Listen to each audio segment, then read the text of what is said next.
The parking lot stretched out like a gray ocean under the sodium lights, each car an island, each shadow a place where bad things could hide. Nora Morrison stood between two SUVs' backpack straps, cutting into her shoulders, and watched the white van idle near the far edge where the security camera couldn't quite see. The engine breathed. Low, steady, patient. She didn't cry.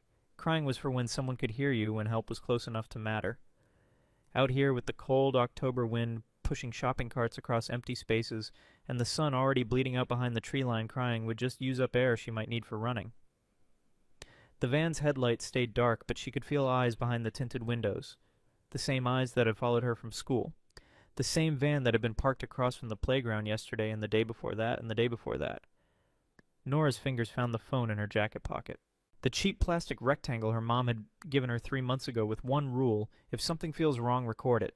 Don't think, don't hesitate. Just press the red button and point. She'd pressed it last night. Pointed it through a gap in the fence at Black River Waste when she and Mom had taken the wrong turn coming home from the library. She'd recorded trucks with county logos, men in maintenance uniforms, and children who moved like ghosts, silent and small and wrong. And she'd recorded the deputy's face, clear as daylight under the loading dock lights. Deputy Brennan, who came to their school for safety week and let kids try on his hat. The van's side door twitched. Just a fraction. Then went still. Nora's heart hammered against her ribs like it was trying to break out and run without her. She needed help. Real help. The kind that didn't come with a badge and a smile that could mean anything. That's when she saw him.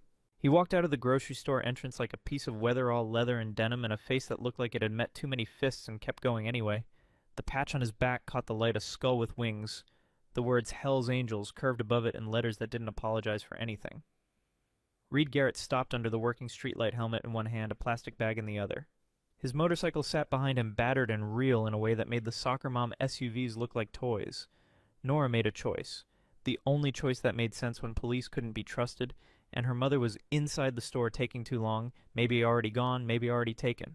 She walked toward the scary man.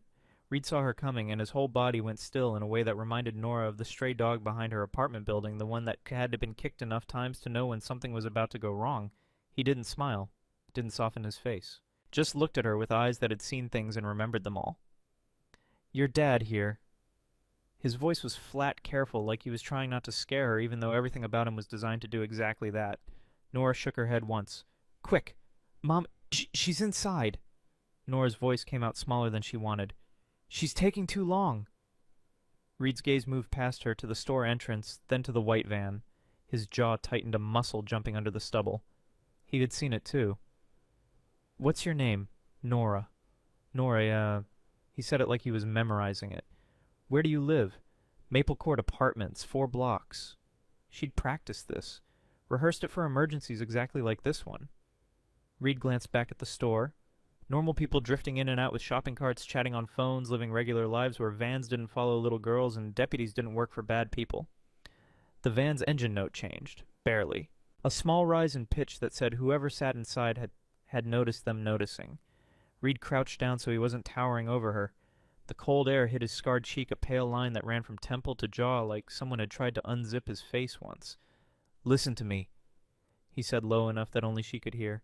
"You stay close to my right side. If anyone talks to you, you don't answer. You look at me, got it?" Nora nodded. Her lips trembled, but she kept her chin up because crying still wouldn't help. Reed stood. He turned his body so he blocked her from the van's line of sight. Then he started walking toward the entrance. Not fast, not slow, just steady like a man who knew exactly how much violence he could deliver if anyone tested him. Nora fell in step beside his right side, exactly where he'd told her to be. 2 steps from the automatic doors, Reed's phone buzzed. He pulled it out, typed something with one thumb without breaking stride, then slipped it back into his jacket. "Are you police?" Nora asked.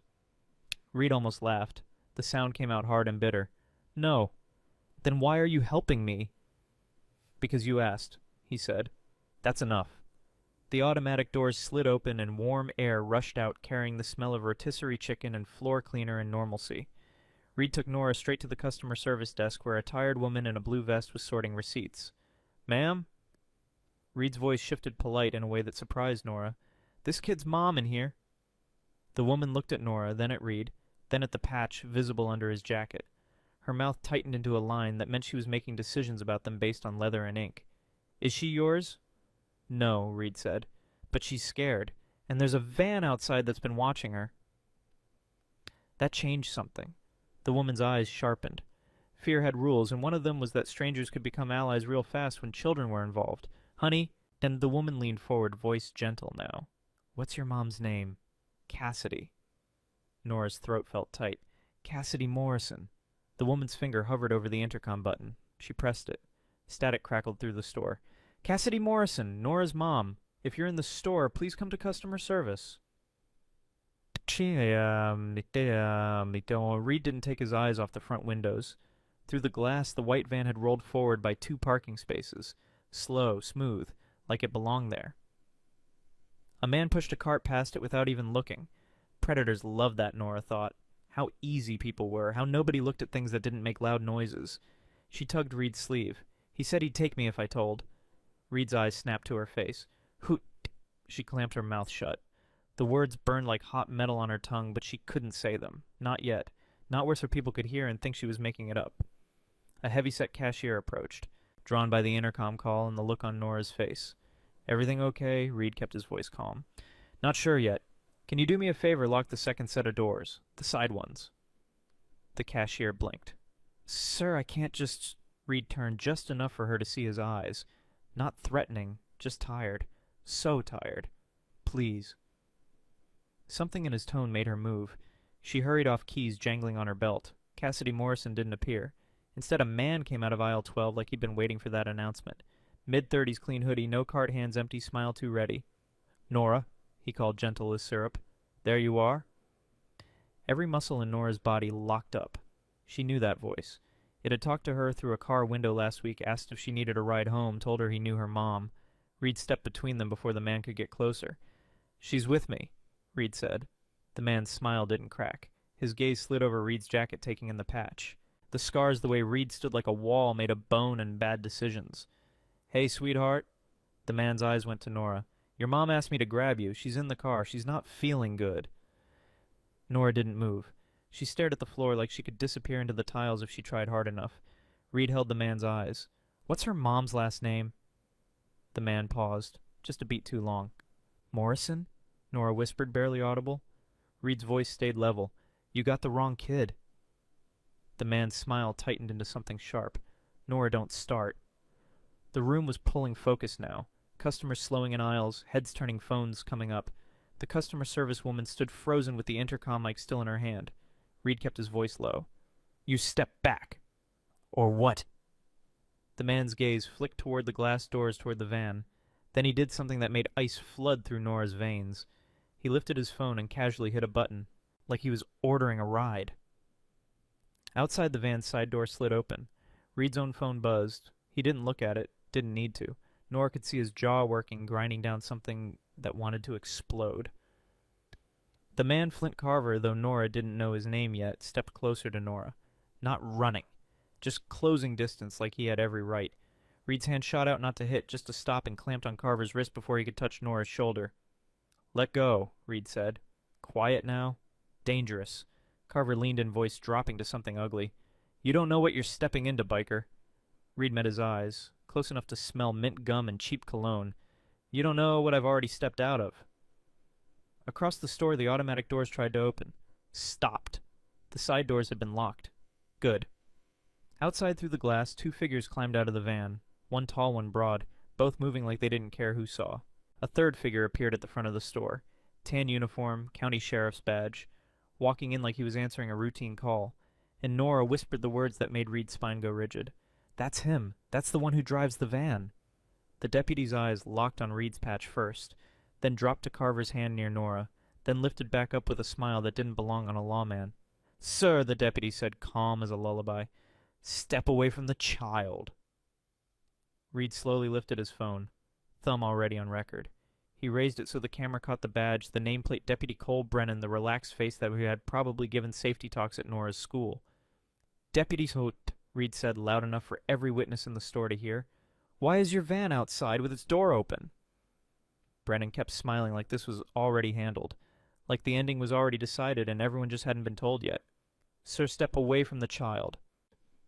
A woman near the front lifted her own phone, unsure at first, then certain. That's not my van, Brennan said. Nora pressed closer behind Reed. She could feel his heartbeat through his jacket. steady, like a drum keeping time. She says it is, Reed replied. She says it followed her from school. Brennan's eyes flicked to the white letters on Reed's back, then back to the phone recording. Kids get confused, and you people, a small nod toward the patch, aren't exactly known for protecting anyone. Reed let the comment hang. Name and badge number, for the record. Put the phone down. No. Behind the glass doors, the two men from the van waited in the vestibule.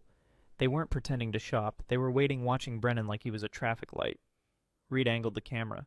Everybody see those guys. They got out of the van right there. A man with a cart backed away, eyes wide. The customer service clerk's hands hovered over her desk phone, shaking. Carver still had fingers near Nora's wrist. Not grabbing, just present, like a leash waiting to snap tight. Reed's hand still locked Carver's forearm in place. Let her go, Reed said. Release him, Brennan ordered. Not until her mom shows up. Brennan stepped closer. If you don't comply, you'll be arrested. And if I do comply, Reed said, you take her to that van. Brennan's nostrils flared, a tiny crack in the facade. Then he smoothed it over and reached for his radio mic. Dispatch, I've got a hostile subject at Red Line Market. Possible intoxication. Refusing lawful orders.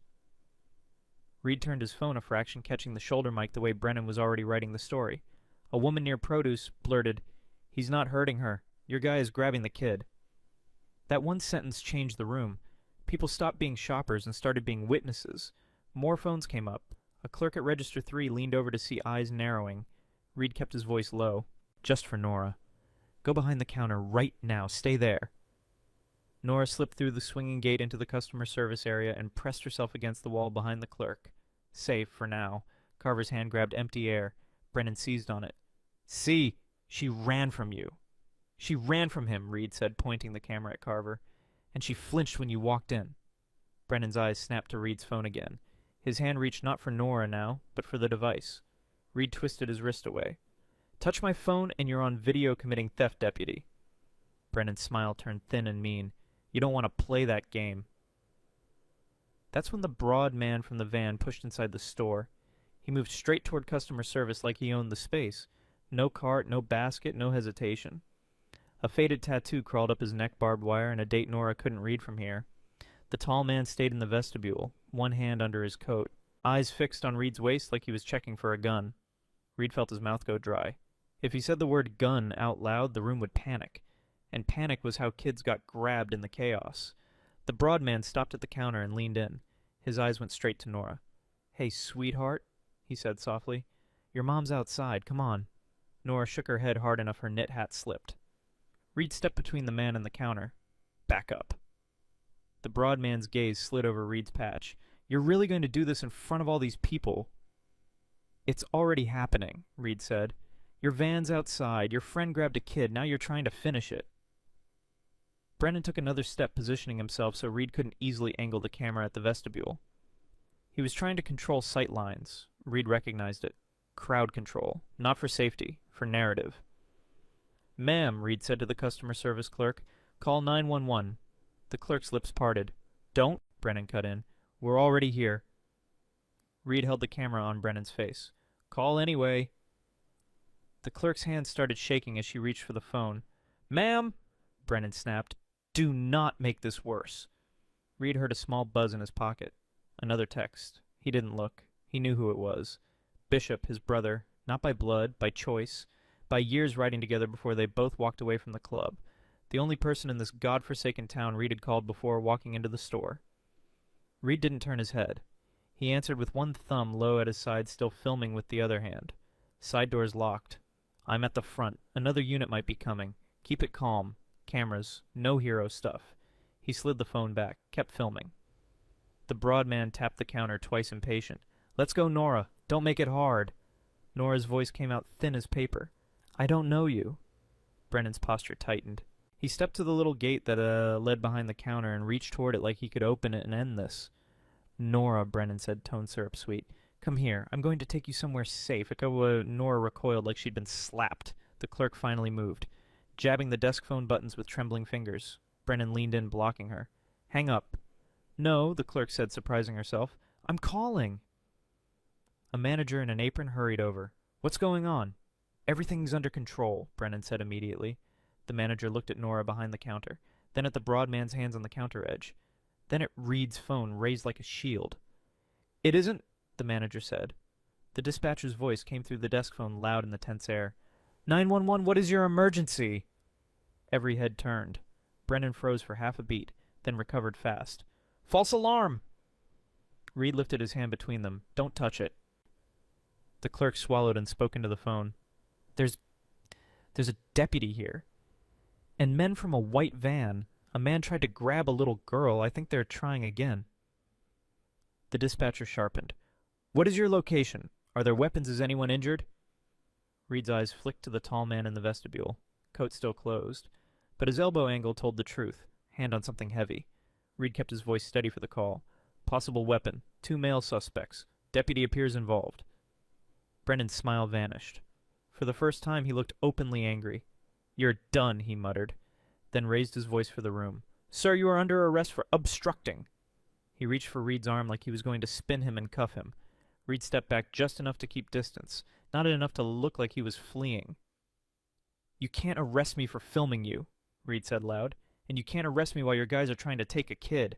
Brennan grabbed a handful of Reed's jacket at the collar. Firm, controlling, meant to make Reed swing. Reed didn't. He went still, shoulders loose.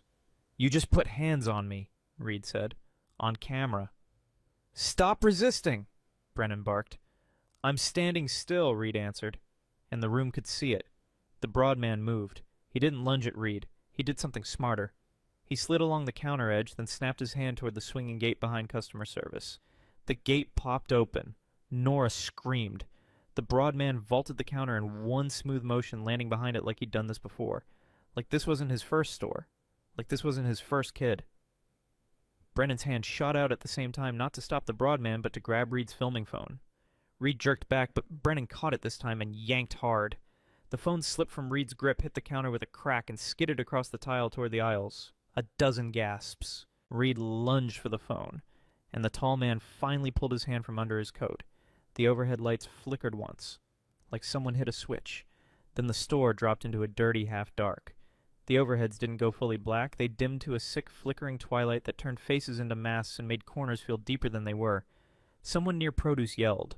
A cart crashed. The sound of the automatic doors stuttering at the front hit Reed like a metronome, counting down to something very bad. In that dirty, half-dark Reed's world narrowed to 2 things. Nora's breath, and the broad man's weight. Reed drove his shoulder through the man's ribs, pinning him against the counter edge. The man grunted, tried to twist free. Reed felt the guy's jacket bunch under his fist. "Down!" Reed snapped at Nora. Nora dropped small hands over her head like she'd practiced this in school drills. Brennan's silhouette moved at Reed's left. Too close, too confident. Reed caught the flash of Brennan's sleeve patch, the dark outline of his forearm, reaching toward the phone that had slid away. The phone. Reed saw it on the tile screen, still lit camera facing up at the ceiling like a dead eye. If that footage died, Brennan owned the story. Reed kicked the phone toward himself without looking. Heel-scraping tile. He felt it bump his boot. He hooked it with his toe and drew it back behind the customer service counter. The broad man saw the motion and went for it. Not for Nora. That told Reed everything. Evidence mattered more than the child now. The tall man from the vestibule stepped inside fully, and in the broken light Reed saw what he'd been holding. Not a jacket, not a bag, something with a squared grip and a long, dark line under his coat. The angle of his elbow didn't lie. Reed didn't say the word, didn't give the room permission to panic. He just barked, "Everyone move back, get away from customer service." People scattered anyway, instinct overriding words. A woman grabbed her kid's hand and yanked him behind a display of cereal boxes. Somebody dropped a gallon of milk that exploded white across the tile, making the floor slick and dangerous. Brennan's voice cut through it, sharp and performative. "Sir, step away from the child. Stop resisting." Reed didn't answer. He shifted his stance, protecting Nora with his body, while keeping his eyes on the tall man's right hand. The broad man snapped a fist at Reed's face. Reed took it on the cheekbone, hard enough to spark lights behind his eyes, but he stayed on his feet. Pain was familiar. Fear wasn't. He used the sting as fuel, grabbed the man's wrist, and slammed it down on the counter edge. The broad man yelped, fingers loosening. Reed leaned in, low and brutal. "Touch her again and I'll break you." The broad man bared his teeth. "You won't. Not with cameras." Reed's mouth curled. "You think cameras make me gentle?" Brennan took advantage of Reed's focus and lunged behind the counter through the gate, reaching for Nora like he was going to rescue her. Nora shrank away, pressing into the wall so tight her jacket crinkled. Reed moved fast. Faster than his knee wanted to allow. He grabbed Brennan's belt line and yanked him backward away from the child, dragging him into the narrow space behind the counter. Brennan stumbled, caught himself, then swung an elbow into Reed's ribs. Not like a cop restraining someone. Like a man settling a personal problem. "You're dead in this county," Brennan hissed, voice finally dropping its mask. Reed shoved him back. "Not today." The desk phone was still off the hook. The dispatcher still there asking questions Reed could barely hear through the noise. The clerk kept repeating the address like a prayer. Then the store's emergency lights kicked in. Red exit signs flared. A few dim ceiling panels returned, enough to turn silhouettes into bodies again. Enough for cameras to see. Enough for witnesses to understand who was doing what. And that's when Reed saw Bishop. Not from the front, too obvious. Bishop came from the baby aisle, moving with the calm of a man who'd decided, a long time ago, he didn't sprint for anything unless it was worth dying for. No colors, just a plain black hoodie, hands empty. He blended until he didn't. Bishop's eyes met Reed's for a fraction of a second. Reed didn't nod, didn't gesture, just shifted half a step, making room. Bishop understood anyway. He stepped to the edge of customer service voice, loud enough for the room. "Hey, manager, you got cameras on this?" The manager, still frozen between fear and duty, stared at Bishop like he'd appeared out of smoke. "Yes, security office." "Good," Bishop said. "Get them recording. Back it up right now," Brennan snapped. "Who are you?" Bishop smiled without warmth. "Customer." The tall man with the hidden weapon took a step forward from the front. Reed saw his eyes flick to Bishop, then to the emergency exit signs, then back to Reed. Calculating. Adjusting. Reed's phone buzzed in his boot corner where he'd kicked it. Still alive. Reed snatched it up. Screen cracked but functioning. Camera still rolling. Audio still catching everything if the microphone hadn't shattered. He raised it again, steadying his breathing. "Deputy," Reed said loudly, "I want your supervisor here right now, and I want state police." Brennan's face twitched at the word state. He straightened, forcing his voice back into cop-friendly tones. "This is a local matter, sir. Put the phone down and step away." "She's not in my hands," Reed said. "She's behind the counter trying not to get kidnapped." The broad man recovered, shaking out his wrist, eyes wild now. He glanced toward the tall man and made a small impatient motion. "Finish it." The tall man's coat shifted. The dark shape under it angled forward just enough that Reed knew it wasn't a bluff. Reed's mind ran through options the way it had run through road maps and escape routes for years. There was no clean win in a grocery store full of civilians. There was only control. And control had to come from light and noise and witnesses, everything predators hated. So Reed did something that felt insane and also perfect. He stepped out from behind the counter into the open, keeping Nora behind him, keeping Brennan and the two men in front of him. And he raised his voice. "Everybody listen!" Reed said it loud, clear, like he was calling out a poker hand.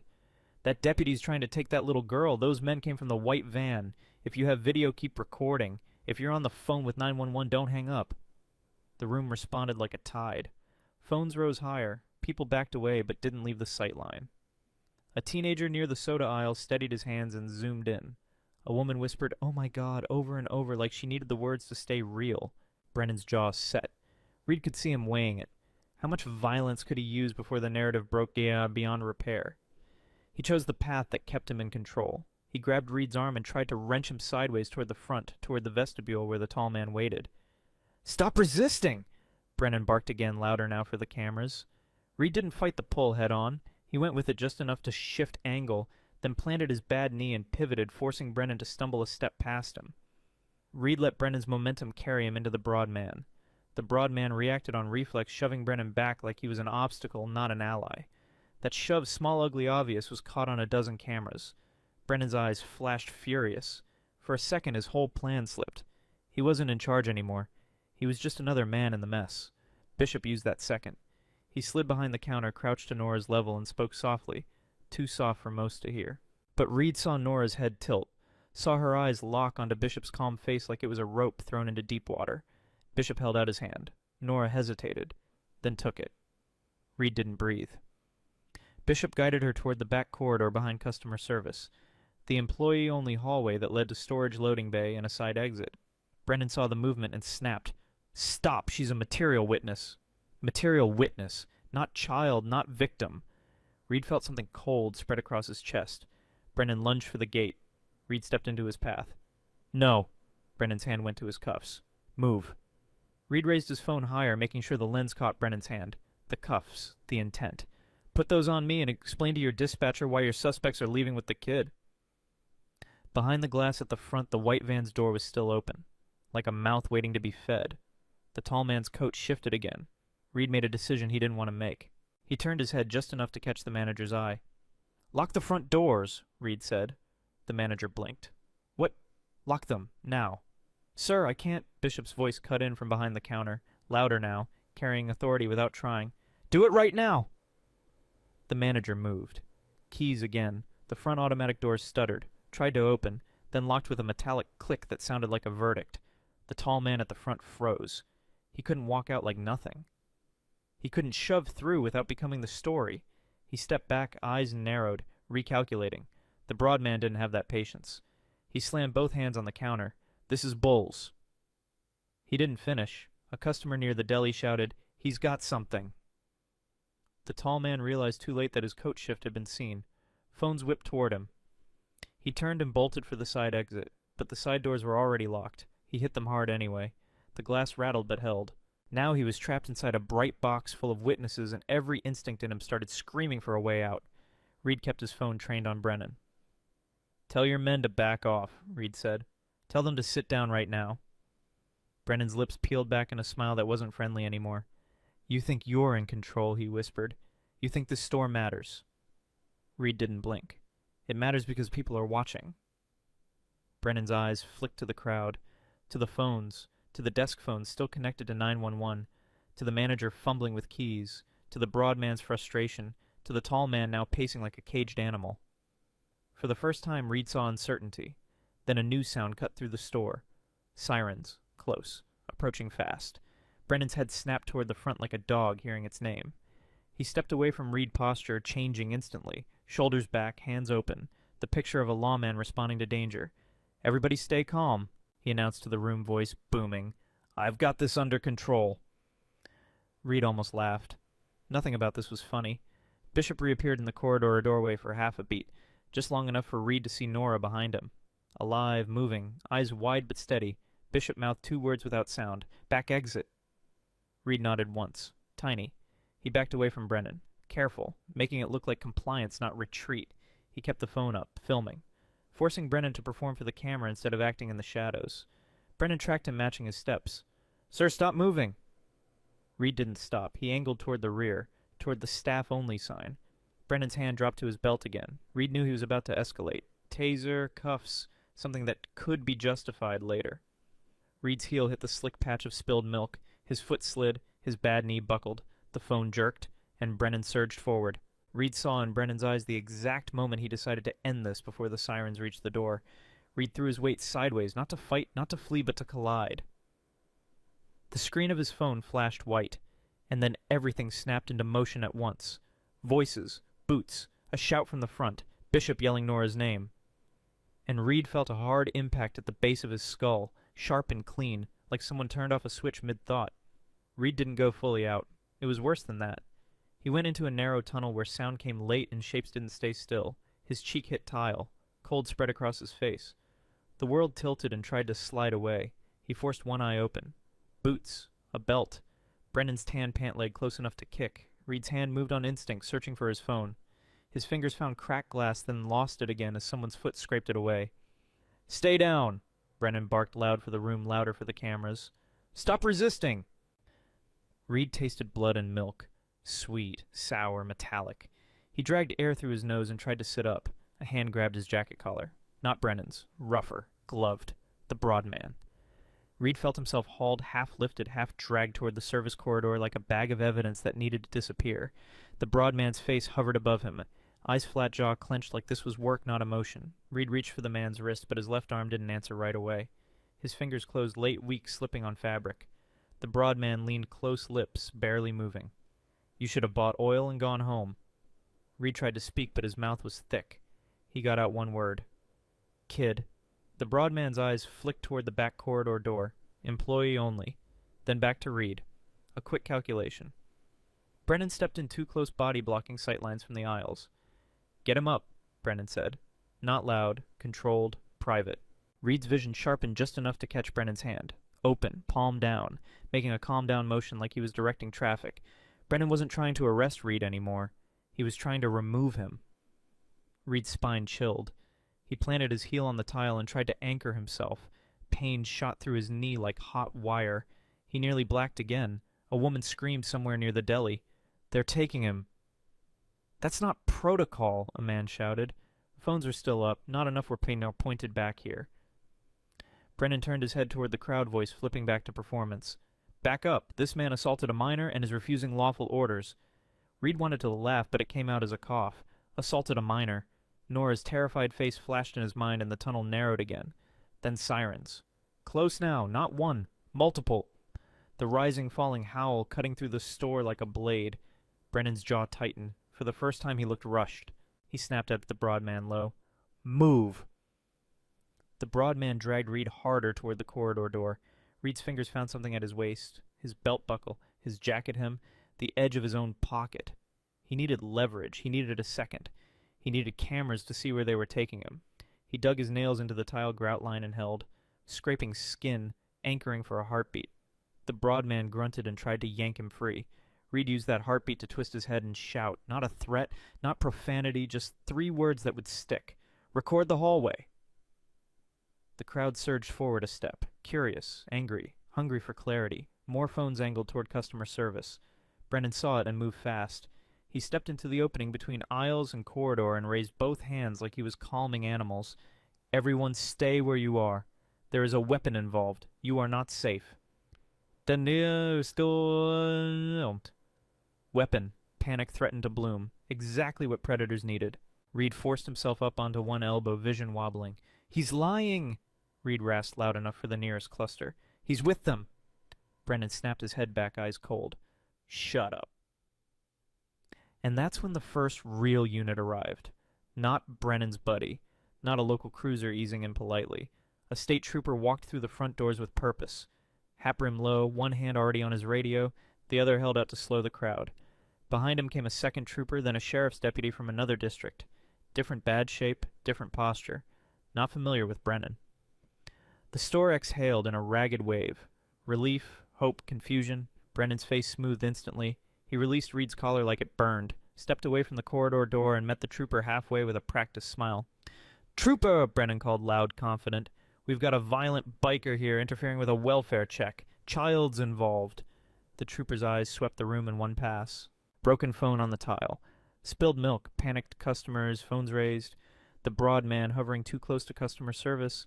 The tall man pacing near the side exit like a trapped dog. Then the trooper looked at Reed on the floor. Reed lifted his cracked phone, somehow still in his hand. He didn't remember retrieving it, but it was there now. Screen spiderweb, camera still open. He aimed it at the trooper like an offering. "She's the victim," Reed said. "Van, 2 men. He's involved." Brennan cut in fast. "He's intoxicated. He assaulted a store employee. We need to secure him." The trooper didn't respond right away. He looked past Reed toward customer service. "Where's the child?" Brennan's eyes flicked, tiny, fast, toward the corridor. Reed saw it. The trooper saw it too. "Where's the child?" The trooper repeated, voice sharper. Brennan's smile held, but his neck muscles tightened. "She was here. She ran." A small sound came from the back hallway. Not a scream, not a cry. A whisper of shoes. The trooper's head snapped toward it. Brennan stepped in the trooper's path. Subtle. A half block. "Trooper, we need to control the crowd." The trooper lifted a hand without looking at him. "Move, it wasn't a request." Brennan hesitated half a beat too long, then stepped aside with a stiff laugh. Sure. I'm just trying to—" The trooper strode toward the corridor door. The broad man reacted instantly, shifting his body to block the entrance like he belonged there. "Employees only," he said. The trooper stopped, looked him up and down. "Identify yourself." "Store security." The manager, still near the registers, blurted, "He's not. I don't know him." The broad man's head turned a fraction toward the manager, a look that said, "Remember where you live." The trooper stepped closer to the broad man, voice low and deadly calm. "Step away from the door." The broad man didn't move. Reed saw Brennan's hand drop toward his belt again. The same tell as before. Everything in Reed screamed that the next 10 seconds decided whether Nora walked out of the store alive. Reed pushed himself to his knees, ignoring his knees' scream. He wasn't trying to be a hero. He was trying to keep the corridor from becoming a blind spot. He lifted his phone and aimed it at Brennan's hand. The trooper saw Reed filming and nodded once. Tiny, like he understood the value of a lens. "Last warning," the trooper told the broad man. The broad man's eyes flicked toward the side exit, toward the tall man, toward Brennan, a silent check-in. Then the broad man did something stupid. He shoved the trooper. Not hard enough to injure. Hard enough to create chaos. The trooper stumbled one step back, recovered, and in the same motion slammed the broad man into the wall and cuffed him with a snap so loud it cut through the store noise. "Hands behind your back," the trooper said, voice like steel. The broad man cursed and thrashed, but it was over. Brennan's face hardened. He moved toward the trooper, protesting. "Trooper, you can't! This is my scene." "Not anymore," the trooper said without turning. "Deputy Davis, secure that deputy." The out-of-district deputy hesitated for a fraction, then obeyed, stepping toward Brennan. Brennan's eyes went wide. "What, are you serious?" "He's the suspect," Reed kept filming. Deputy Davis reached for Brennan's wrist. Brennan ripped his arm away.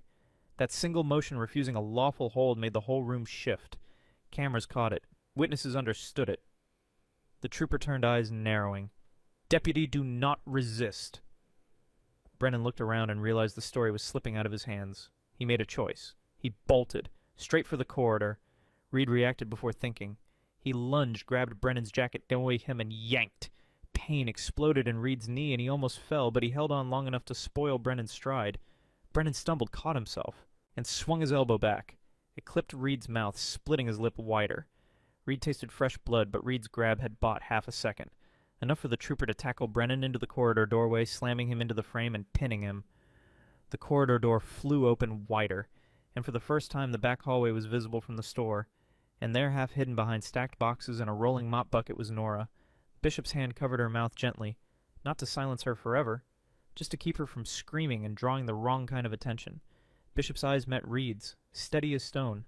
Nora's eyes were huge, wet, but she was alive. The trooper shouted, "Child located!" Deputy Davis rushed forward.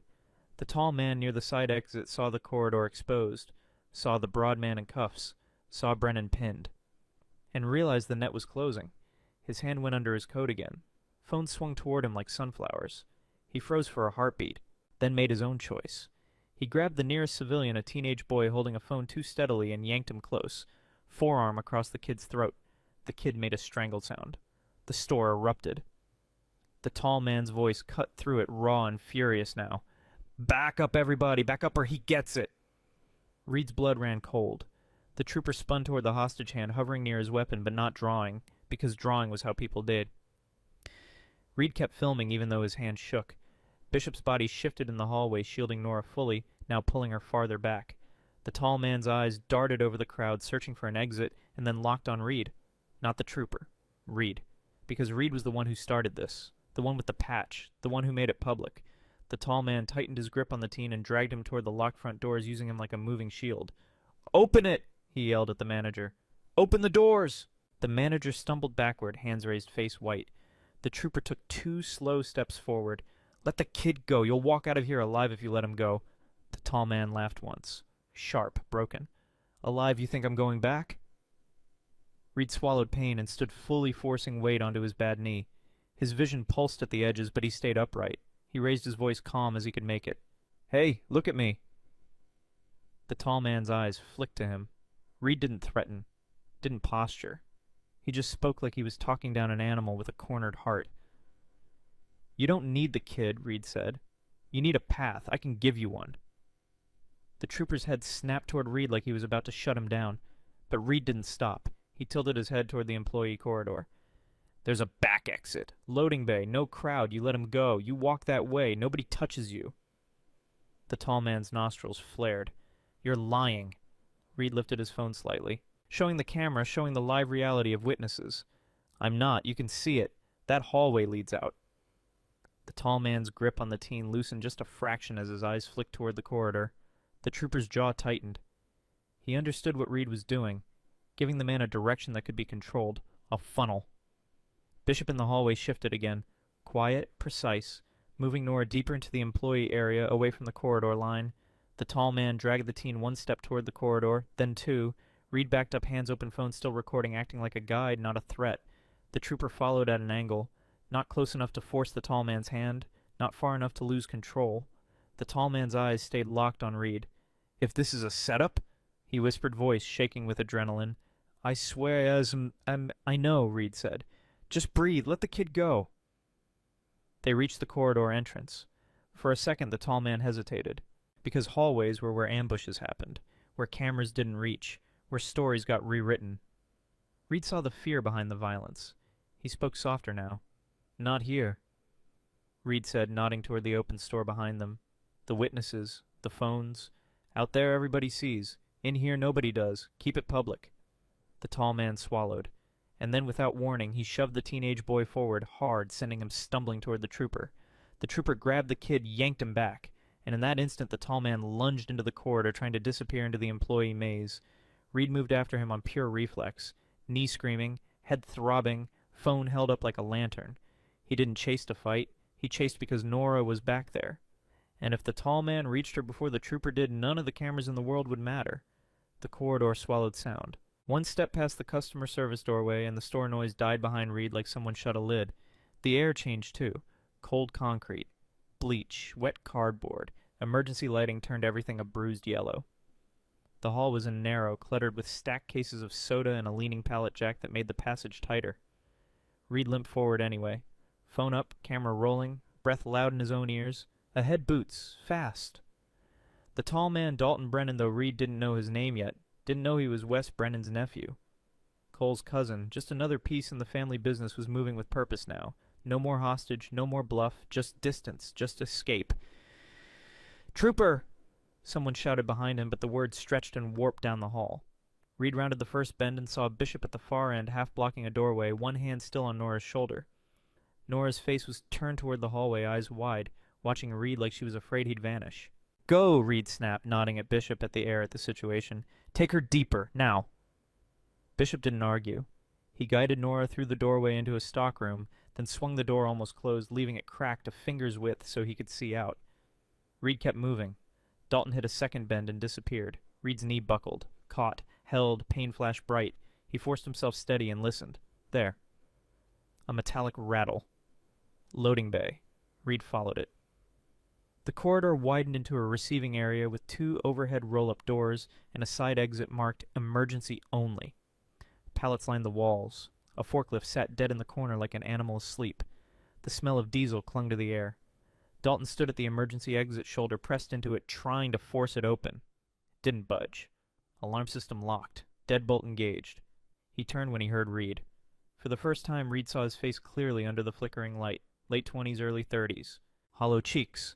A fresh bruise blooming near his temple. His eyes were frantic, but not stupid. They kept tracking Reed's hands. The dark shape under his coat was visible now, the outline unmistakable. "Stop," Dalton said, voice trembling with adrenaline. "Stay right there." Reed stopped. He kept the phone up, not as a weapon, as a mirror. "The trooper's coming," Reed said. "You don't want to be in a closed room when he arrives." "You set me up," Dalton hissed. "No," Reed said. "You set yourself up when you walked into a grocery store to take a kid." Dalton's lips peeled back. "You don't get to talk about kids." Reed's eyes narrowed. "Then why Nora?" Dalton flinched. Just a flicker. "I don't know what you're talking about." Reed took one slow step sideways, keeping distance, keeping angles open. "You do. You came from that van. You grabbed a stranger's kid like it was normal. That doesn't happen unless someone told you she mattered." Dalton's breathing got rougher. "Shut up!" Reed kept his voice level. "What did she see?" Dalton's gaze darted for an instant toward the roll-up doors, toward the darkness beyond them. Like his mind was already on a route, like he'd done routes before. Reed caught it. "Warehouse," Reed said quietly. "Near the river." Dalton froze. That was the answer. Reed felt his stomach drop. "She recorded something," Reed said. Dalton's hand tightened under his coat. "If she recorded something she shouldn't have." Reed held his ground. "She's 8. Dalton's eyes flicked, pained. And for a split second, Reed saw something almost human, something like regret, or resentment at the job itself. Then it hardened again. "I'm not going back," he said. Behind Reed, footsteps pounded down the corridor. Multiple sets. Commands echoed sharper now. "State Police, show me your hands." The trooper's voice. Reed didn't turn his head. He didn't want to break eye contact and trigger a bad move. "Listen to me," Reed said to Dalton. "You can still choose how this ends." Dalton laughed. Brittle. "Ends. For who? For you," Reed said. "For that kid. For everyone outside those doors." Dalton's eyes snapped up. "You think they'll protect her?" Reed blinked once. "Not if the wrong people get to her first." That landed. Dalton's jaw trembled. His gaze slid to Reed's phone still recording. "Turn it off." Reed shook his head. "No." Dalton's voice rose. "Turn it off." Reed didn't budge. "Cameras are the only reason you haven't done something stupid in that hallway." Dalton's breathing hitched. He looked past Reed for a fraction, toward the corridor, then back. The trooper's footsteps got closer. A radio crackled, orders overlapping. Dalton made his move. Not toward Reed, toward the nearest pallet stack. He yanked a cardboard box down and threw it hard, straight at Reed's face. Reed lifted his forearm, the box exploding open. Cheap plastic packages bursting across the floor like a scatter of teeth, and in the same instant Dalton sprinted across the loading bay toward the roll-up door controls, slamming his palm against the button. The motor whined. The door shuddered. Started to rise. Slow, agonizingly slow. Reed's knee screamed as he lunged after him, slipping on plastic packaging. Dalton reached under his coat, and Reed saw the weapon come out. Black, compact, real. Reed's blood iced. The trooper shouted from the corridor entrance. "Drop it!" Dalton swung the weapon not at the trooper. At Reed, because Reed was closest, because Reed was the variable. Reed didn't try to wrestle the gun. He grabbed the only thing between them, the heavy pallet jack handle. He yanked it up like a bar, swinging it sideways. Metal hit forearm. Dalton cried out, weapon clattering to the concrete. For one heartbeat, everything stopped. Then the trooper surged in, weapon drawn, voice thunder. "Hands, hands!" Dalton scrambled for the gun. Reed moved on instinct, stomping the gun away, sending it skittering under the forklift. Dalton's eyes went wild. He turned and bolted toward the rising roll-up door. It was only waist-high now. He dropped to his stomach and began to wriggle under it like a rat under a fence. The trooper took 2 quick steps forward, aiming low voice, fierce. "Stop!" Reed saw the trooper's finger tightening. A shot in here would ricochet. It would hit anything. Metal, concrete, flesh. Reed yelled, "Don't!" The trooper hesitated. Just a fraction. Dalton got halfway through. And then Bishop appeared at the corridor entrance behind the trooper, face, pale voice, urgent. "Reed!" Bishop shouted. "Cassidy Morrison! She's not in the store! She never was!" Reed's chest went tight. "What?" Bishop held up a cheap phone. Small, cracked, childlike. "Nora had this. There's a video. It's bad, and there's a name on it." Dalton froze mid-wriggle under the door, like the words had hit him physically. He turned his head back toward them, eyes wide. "What name?"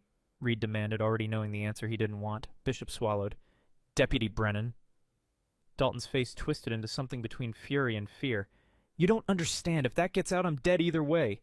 The roll-up door kept rising. The gap widened. Escape was right there. Reed stepped forward, slow, hands open again, voice cutting clean through the chaos. "Where is Cassidy?" Dalton stared at him, then flicked his eyes to Bishop's phone, then to the trooper's gun, then to the open gap. Reed saw the math happening behind his eyes.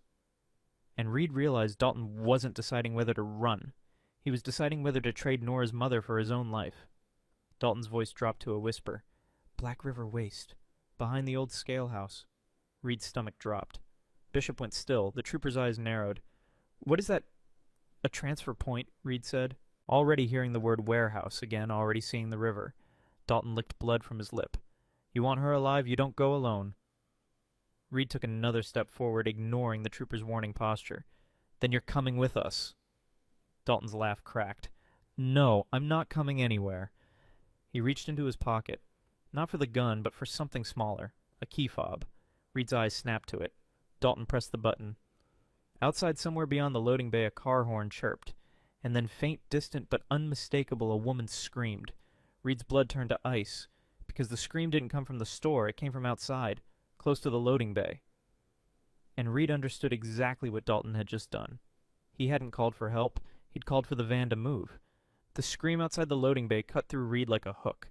It wasn't far. It was close enough that it carried through concrete and metal. Close enough that whoever made it was near the roll-up door, near the gap Dalton was crawling toward. The trooper snapped his head toward the sound. "Who's out there?" Dalton's eyes glittered.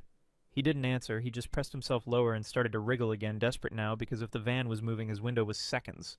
Reed didn't chase him. Reed turned and sprint-limped to the roll-up door controls, slamming the down button with his palm. The motor whined in protest.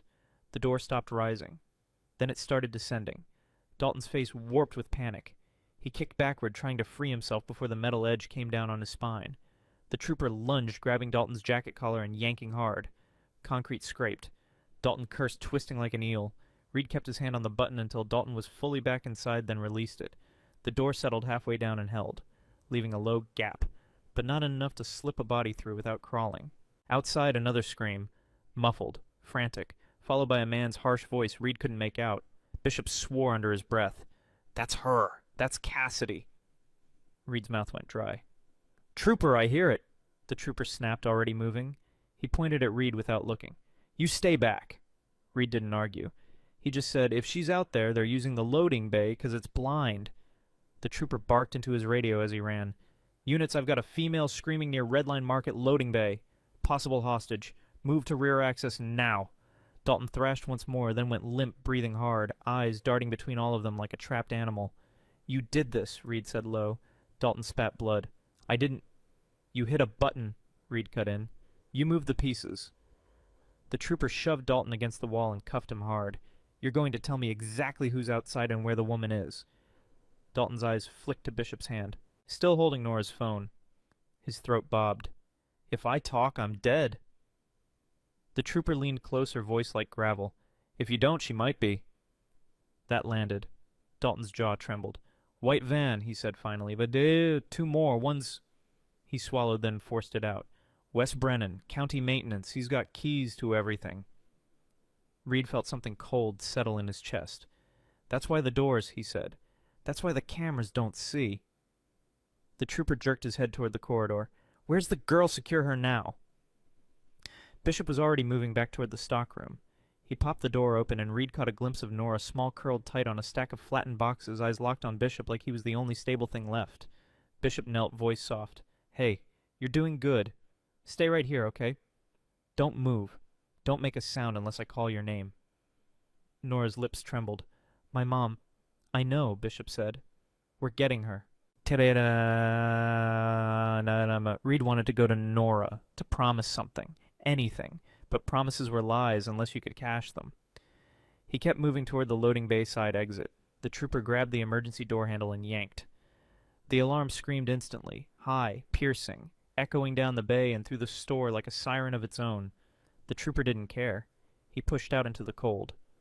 Reed followed half a step behind, keeping distance like he'd been told, but not stopping. Outside the world was darker. The lot behind the store lit by two dim sodium lamps and the harsh spill of a security light above the loading dock. Shadows lay thick between dumpsters and stacked pallets, and there by the far dumpster line was the white van. Door open, engine running. A man stood with one hand fisted in Cassidy's hair, forcing her head back. Cassidy wasn't small like Nora. She was mid-30s, wearing a work jacket and jeans. Her face was smeared with tears and dirt cheeks raw. She fought anyway. Hands clawing, heels scraping pavement, trying to get distance from the van door that waited like a throat. The man holding her, West Brennan County maintenance chief, the one with all the keys, wasn't the broad one in cuffs. Different build, leaner, baseball cap pulled low, county jacket, maintenance logo on the chest. The second man was at the driver's seat, one leg out, watching the rear with restless eyes. When the alarm screamed and the door burst open, both men snapped their heads toward the loading dock. The trooper raised his weapon, aiming not at Cassidy, not at the van, but at Wes's center mass with a steady discipline that said he'd trained for this exact moment. "Let her go," the trooper thundered. "Now!" Wes jerked Cassidy tighter. "Back up!" Cassidy's scream turned into a strangled sob. Reed's whole body wanted to rush. He didn't. He stopped at the edge of the dock, hands open, shoulders loose, trying to look like he wasn't a threat, because threats made men clamp down. The trooper advanced half a step. Perfect angle, perfect stance. "Drop her and show me your hands." Wes laughed once, short, ugly. "You're not shooting with her in front of you." "Try me," the trooper said. But Reed could hear the truth under it. The trooper wouldn't fire through her. The driver leaned forward, eyes wide, ready to floor it. Bishop slipped out behind Reed, quiet as his shadow, Eyes locked on Cassidy. Reed didn't look at Bishop. He didn't need to. He just spoke to Wes. Voice calm, level. "Your county," Reed said. "So you think you're protected." Wes's eyes narrowed. "Shut up.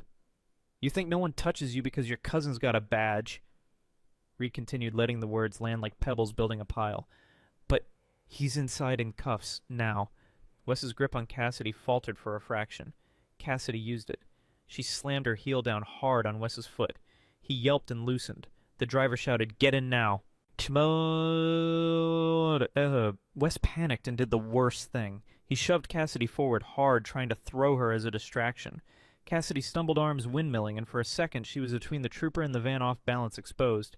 The trooper flinched, shifting his aim. The van lurched forward. The driver had seen the moment and slammed the gas. Reed didn't think.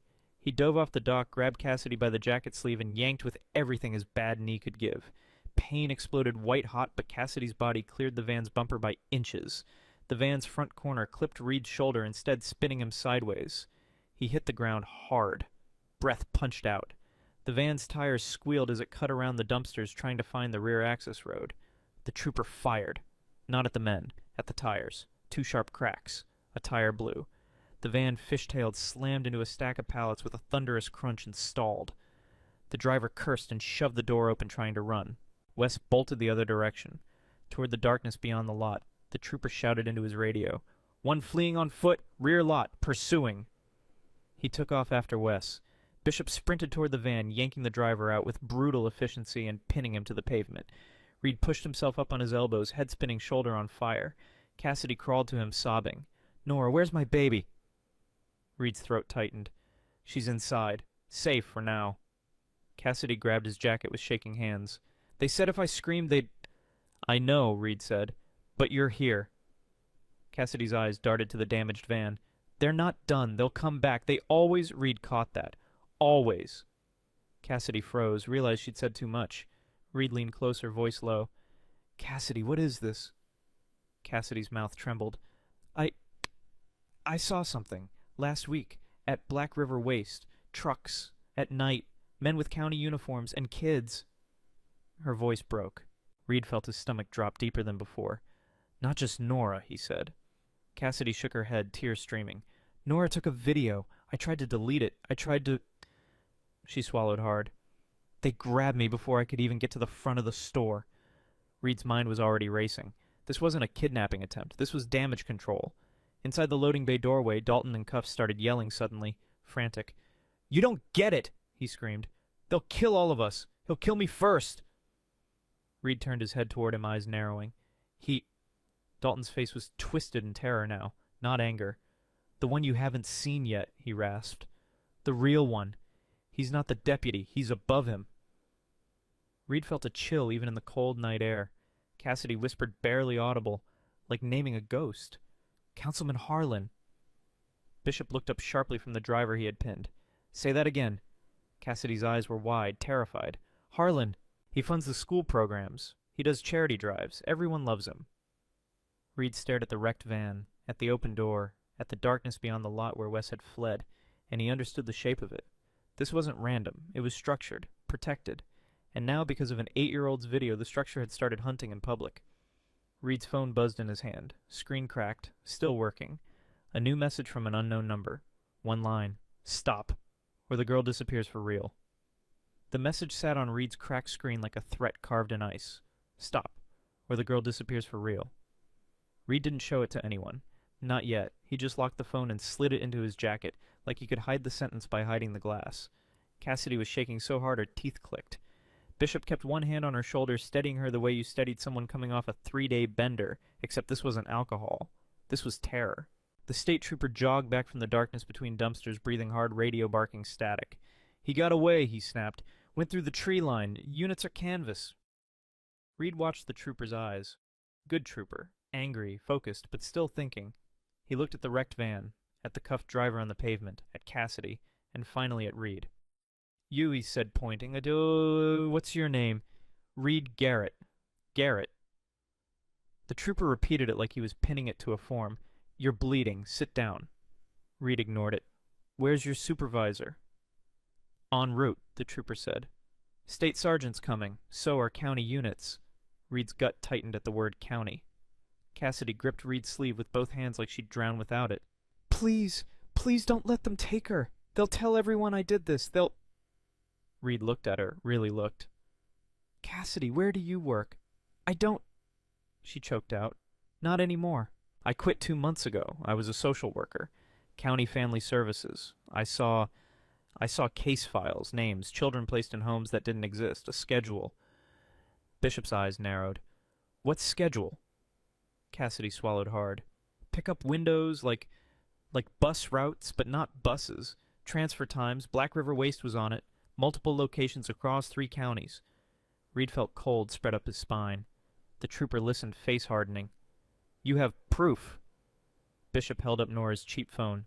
Video. And it shows the deputy's face. Clear. The trooper's jaw tightened. Good. That goes straight to my sergeant. Reed's mind stayed on the message in his pocket. Stop, or the girl disappears for real.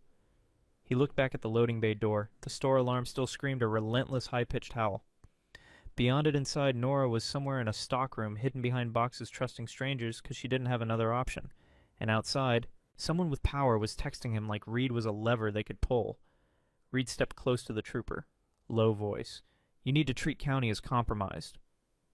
The trooper's eyes flicked to Reed's patch, then back to his face. You telling me how to do my job? I'm telling you your job is about to get lonely, Reed said. If county shows up first, they'll secure the child. They'll separate witnesses. They'll lose the phone. And they'll write the report. The trooper's expression didn't change, but something sharpened behind his eyes. You think you're the first guy to tell me the locals can be dirty? Reed didn't answer. Instead, he pulled out his own phone, unlocked it, and held it at his thigh screen, angled so only the trooper could see. Stop, or the girl disappears for real. The trooper's lips flattened. Who sent that unknown number, Reed said. But it's not a prank. The trooper stared at it 1 second longer than necessary, then looked up. Get that to me, now. Reed shook his head once. Not yet. The trooper's eyes flashed. Garrett, you put that in a report and it becomes leverage, Reed said.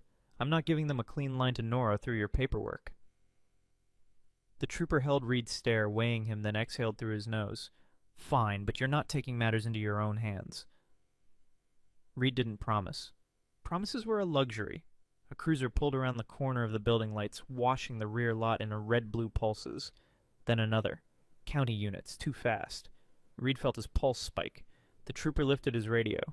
County, hold the perimeter. Do not approach the store. This is state command. A county deputy stepped out of the first cruiser posture, stiff hand resting casually near his belt like he owned the ground. Another deputy followed. They looked at the trooper with the thin politeness of men forced to accept orders. Trooper, one called, voice friendly. We'll take it from here. The trooper didn't move. Negative. Stay back. The county deputy's eyes slid over Reed, over Bishop, over Cassidy. We've got a child inside. We need to get her to a safe location. Reed's jaw clenched. Safe location meant a place with no cameras. The trooper answered before Reed could. Child stays where she is until state sergeant arrives. The county deputy smiled. Appreciate it, but you're in our jurisdiction. The trooper stepped closer, letting the lights catch his badge and hat brim. Not tonight. The county deputy's smile thinned. You sure you want to make enemies in Black River? Reed watched the exchange like a man watching two knives decide which way to fall. Cassidy shrank behind Bishop. Then the state sergeant arrived in a dark SUV, stepping out with a hard face and a clipboard already in hand. Older. Heavier. Eyes that had seen too much and still worked anyway. Sergeant Miller. The trooper moved to meet him, talking fast. Gesturing toward the wrecked van, the suspects, the open loading bay door. Miller listened, eyes jumping from detail to detail like a scanner. Reed kept his distance. He wasn't law enforcement. He wasn't family. He was a complication. But complications sometimes held the only leverage. Miller approached Reed. Garrett. Reed didn't flinch. Sergeant. You got involved. Why?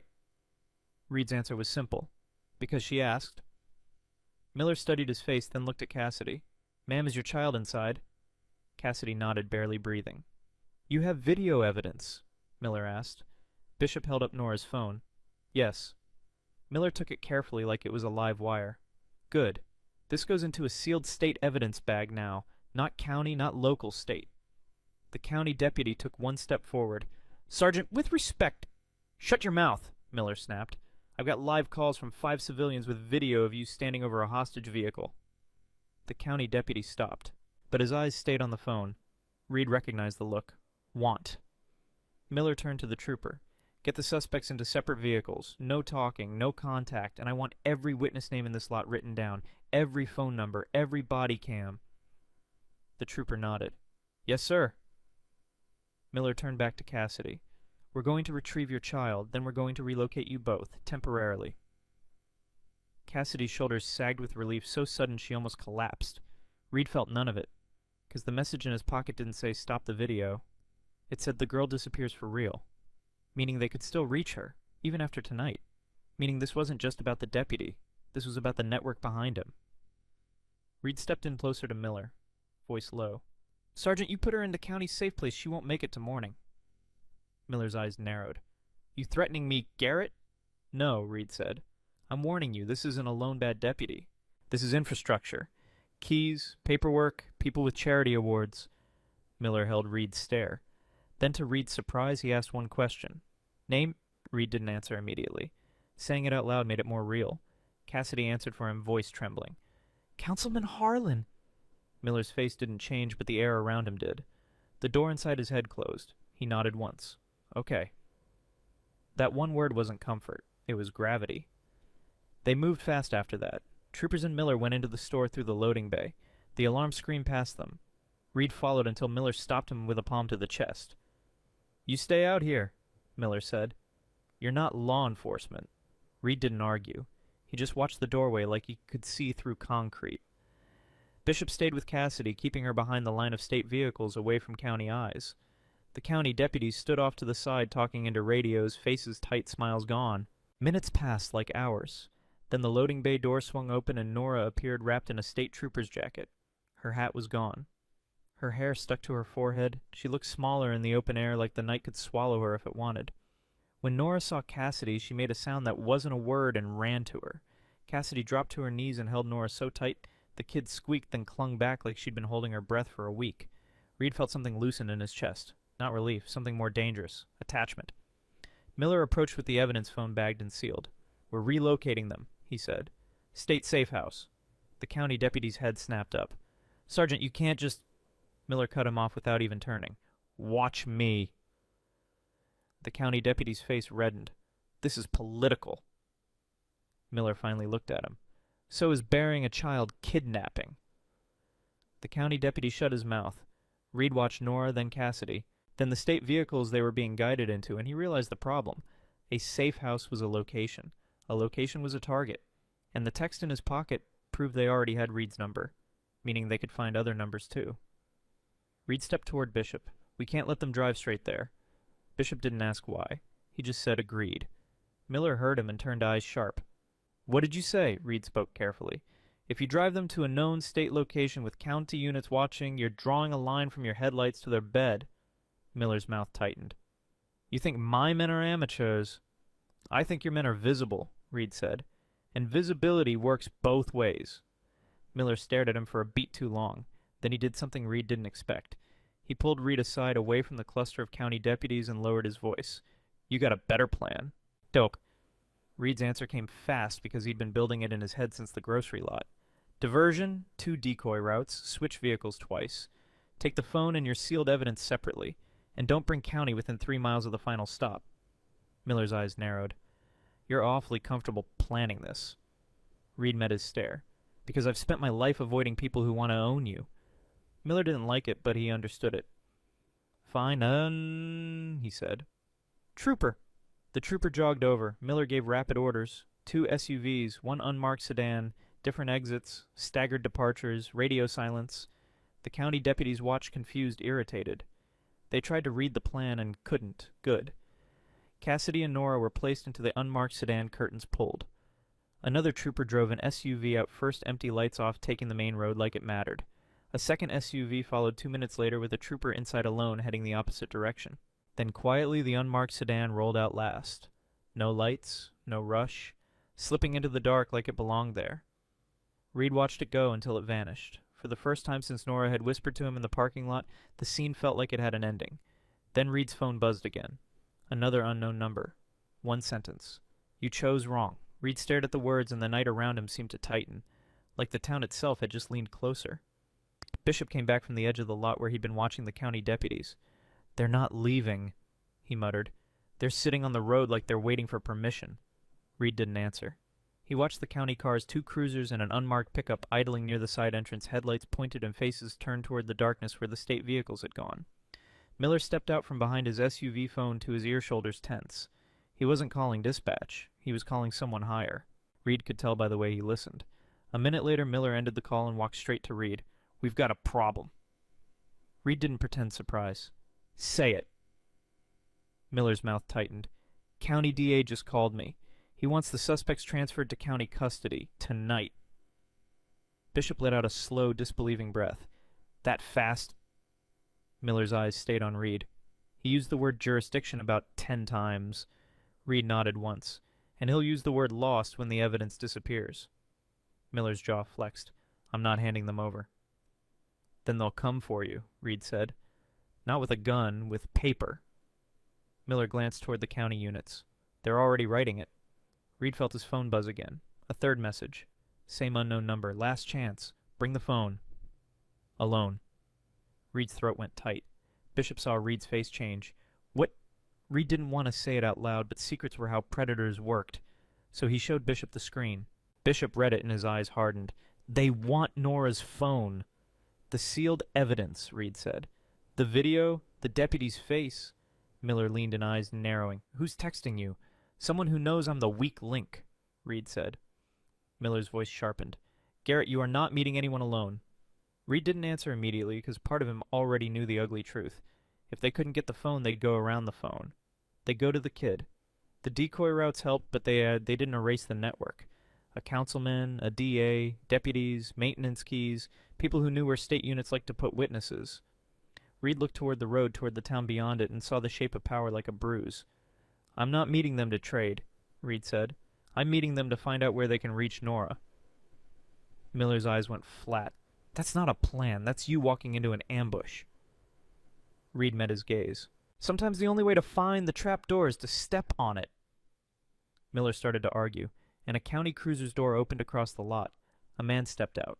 Not a deputy in uniform. Suit, overcoat, no visible weapon. That was the point. He walked like he'd never been afraid of anyone in Black River. Councilman Harlan. He was taller than Reed expected. Hair perfect even in the cold wind. Smile ready. A face built for cameras and ribbon cuttings. He stopped a comfortable distance away and raised both hands in a gesture that said, "Peace, eh?" "Sergeant," Harlan called, voice smooth carrying. "I'm glad you got here." Miller's posture tightened. "Councilman." Harlan's gaze slid to Cassidy's empty spot, to the damaged van, to Reed's face. It paused on Reed just a fraction longer than polite. "Terrible situation," Harlan said. "My heart breaks for that little girl." Reed felt his stomach flip. That sentence sounded rehearsed. Miller kept it cold.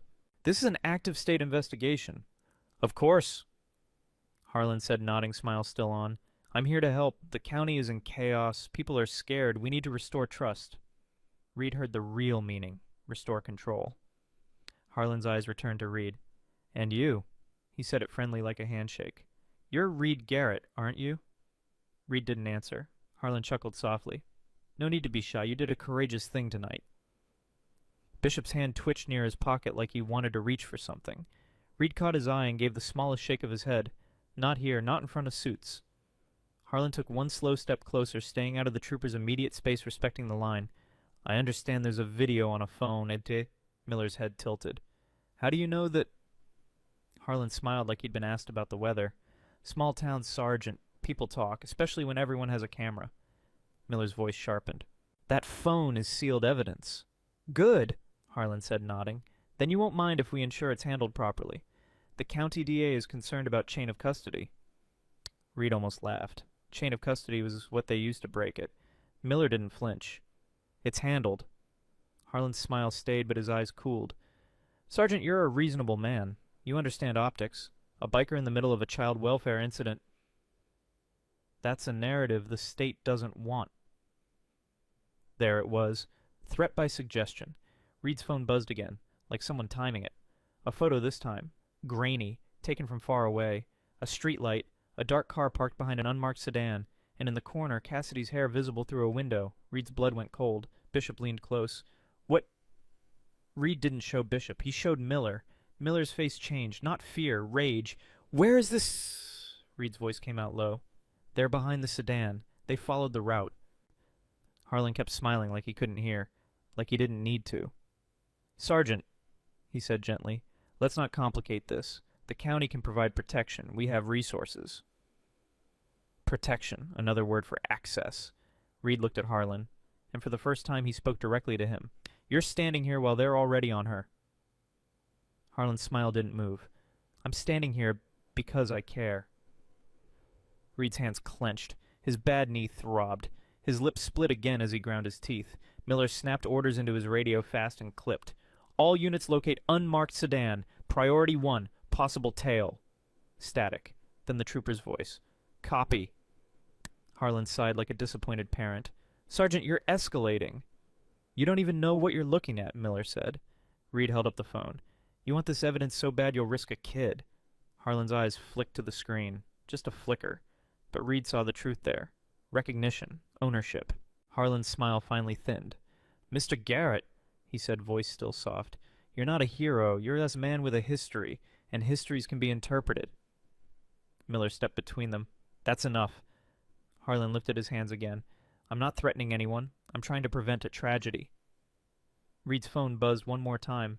No text, just a location pin. Black River Waste, Scale House. Reed swallowed hard. That wasn't a request. It was a direction.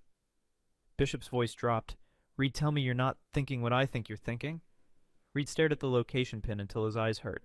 If they'd found Cassidy and Nora already, this was no longer about hiding. This was about leverage. About ending the chase by cutting the head. Reed looked at Miller. If we go to that scale house with lights and radios, they'll move her again. Miller's face was stone. And if you go alone, you die. Reed's voice stayed level. Then I won't go alone. Harlan's smile returned. Faint, satisfied, like he'd just watched the board pieces move where he wanted. I can help, Harlan offered. Reed turned his head slowly and looked at him like he was looking at a snake. No. Miller grabbed Reed's arm, hard. You're not doing this. We're going to the safe house. Regroup. Reed cut him off. They already found it. Miller's grip tightened. Then we call FBI. We bring in... And Nora disappears while you fill out the request, Reed said, voice quiet. Lethal. That's what they're betting on. Bishop stepped closer. Reed, listen. Reed looked at Bishop. If you care about that kid, you'll do exactly what I say next. Bishop's eyes narrowed. Say it. Reed pointed toward the county units. They're watching. We need to look like we're breaking. Miller stared at him. What are you, Reed turned back to Harlan, raised his voice just enough for the county deputies to hear. Fine. Reed said like a man giving up. Take the evidence. Do whatever you want. Harlan's smile widened, triumphant. Now we're being reasonable. Reed held up the sealed evidence bag in Miller's hand, not taking it, just gesturing at it like it was already lost. Chain of custody, right? Miller's eyes flashed with anger and confusion, but Reed saw the moment he understood the play. Distraction, performance.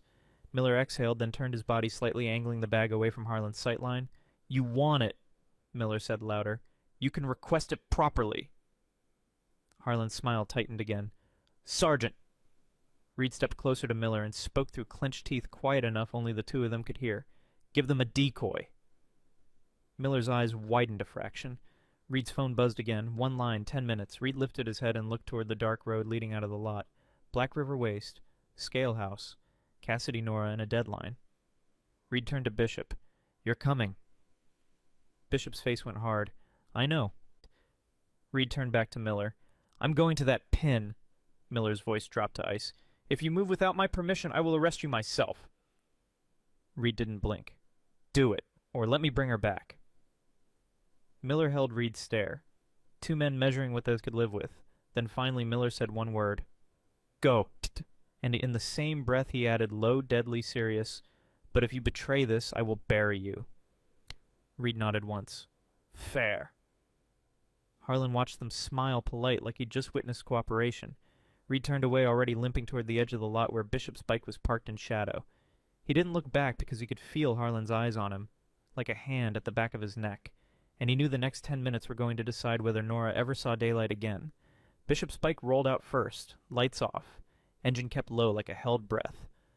Reed followed on his Road King a few seconds later, leaving the rear lot like a man heading home. Not like a man racing a clock. The trick was never speed. The trick was not looking like prey.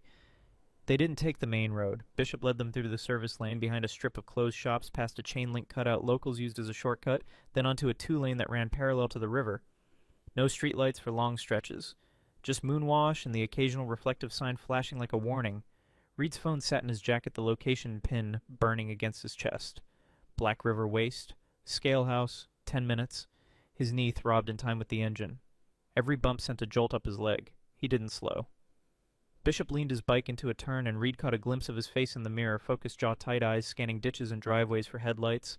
They crested a small rise, and the waste facility appeared ahead like a dark island. Chain-link fence, a closed gate, 2 sodium lamps buzzing over the scale house. The river lay beyond it, a black ribbon with no shine. And there, parked behind the scale house, half hidden, was a dark sedan, the same shape from the photo. Reed's blood went cold. Bishop eased off the throttle and rolled into the shadow of a billboard near the fence line. Reed mirrored him, engines idling low. Both bikes angled for a fast turnout. They killed the engines.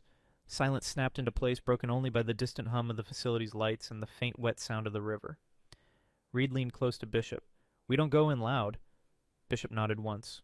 "We don't go in blind." Reed pulled his phone and opened the photo again, zooming on the sedan. A streetlight. The angle. "That lamp," Reed whispered, pointing through the fence toward a buzzing sodium light by the scale house door. "Same one."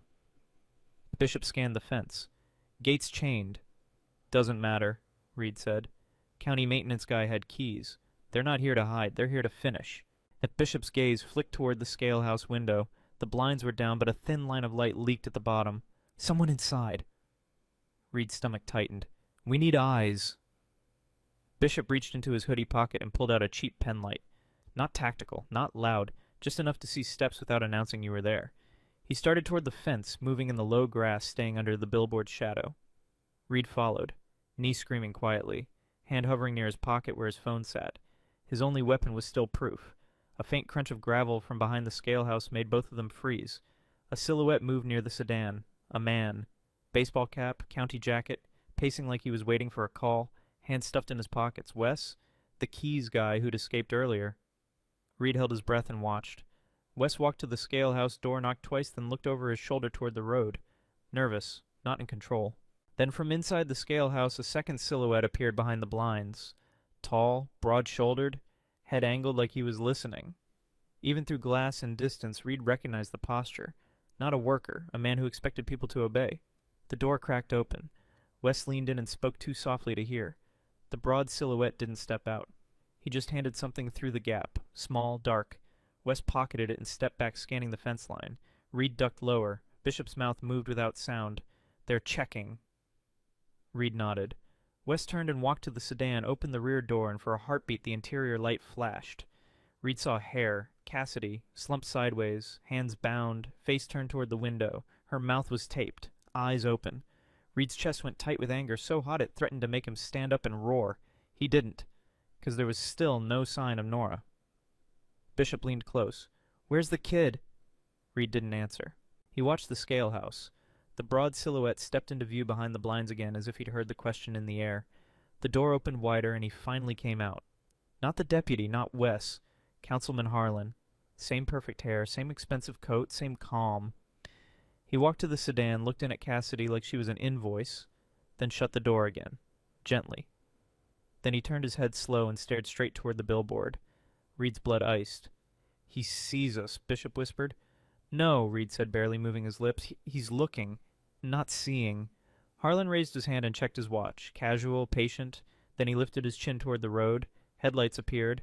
A vehicle approaching, slow and deliberate. Not state, not county cruiser lights, just a black SUV with no urgency. It rolled up beside the scale house and stopped. A man stepped out wearing a county sheriff uniform, not the one from the store. Older, heavier, gray at the temples, the kind of sheriff who'd been in every parade photo for 20 years. Sheriff Garrett Stryker. He nodded once to Harlan like a subordinate. Reed felt the shape of the network widen. Harlan spoke to Stryker and gestured toward the scale house door. Stryker walked inside without question. Bishop's eyes were hard.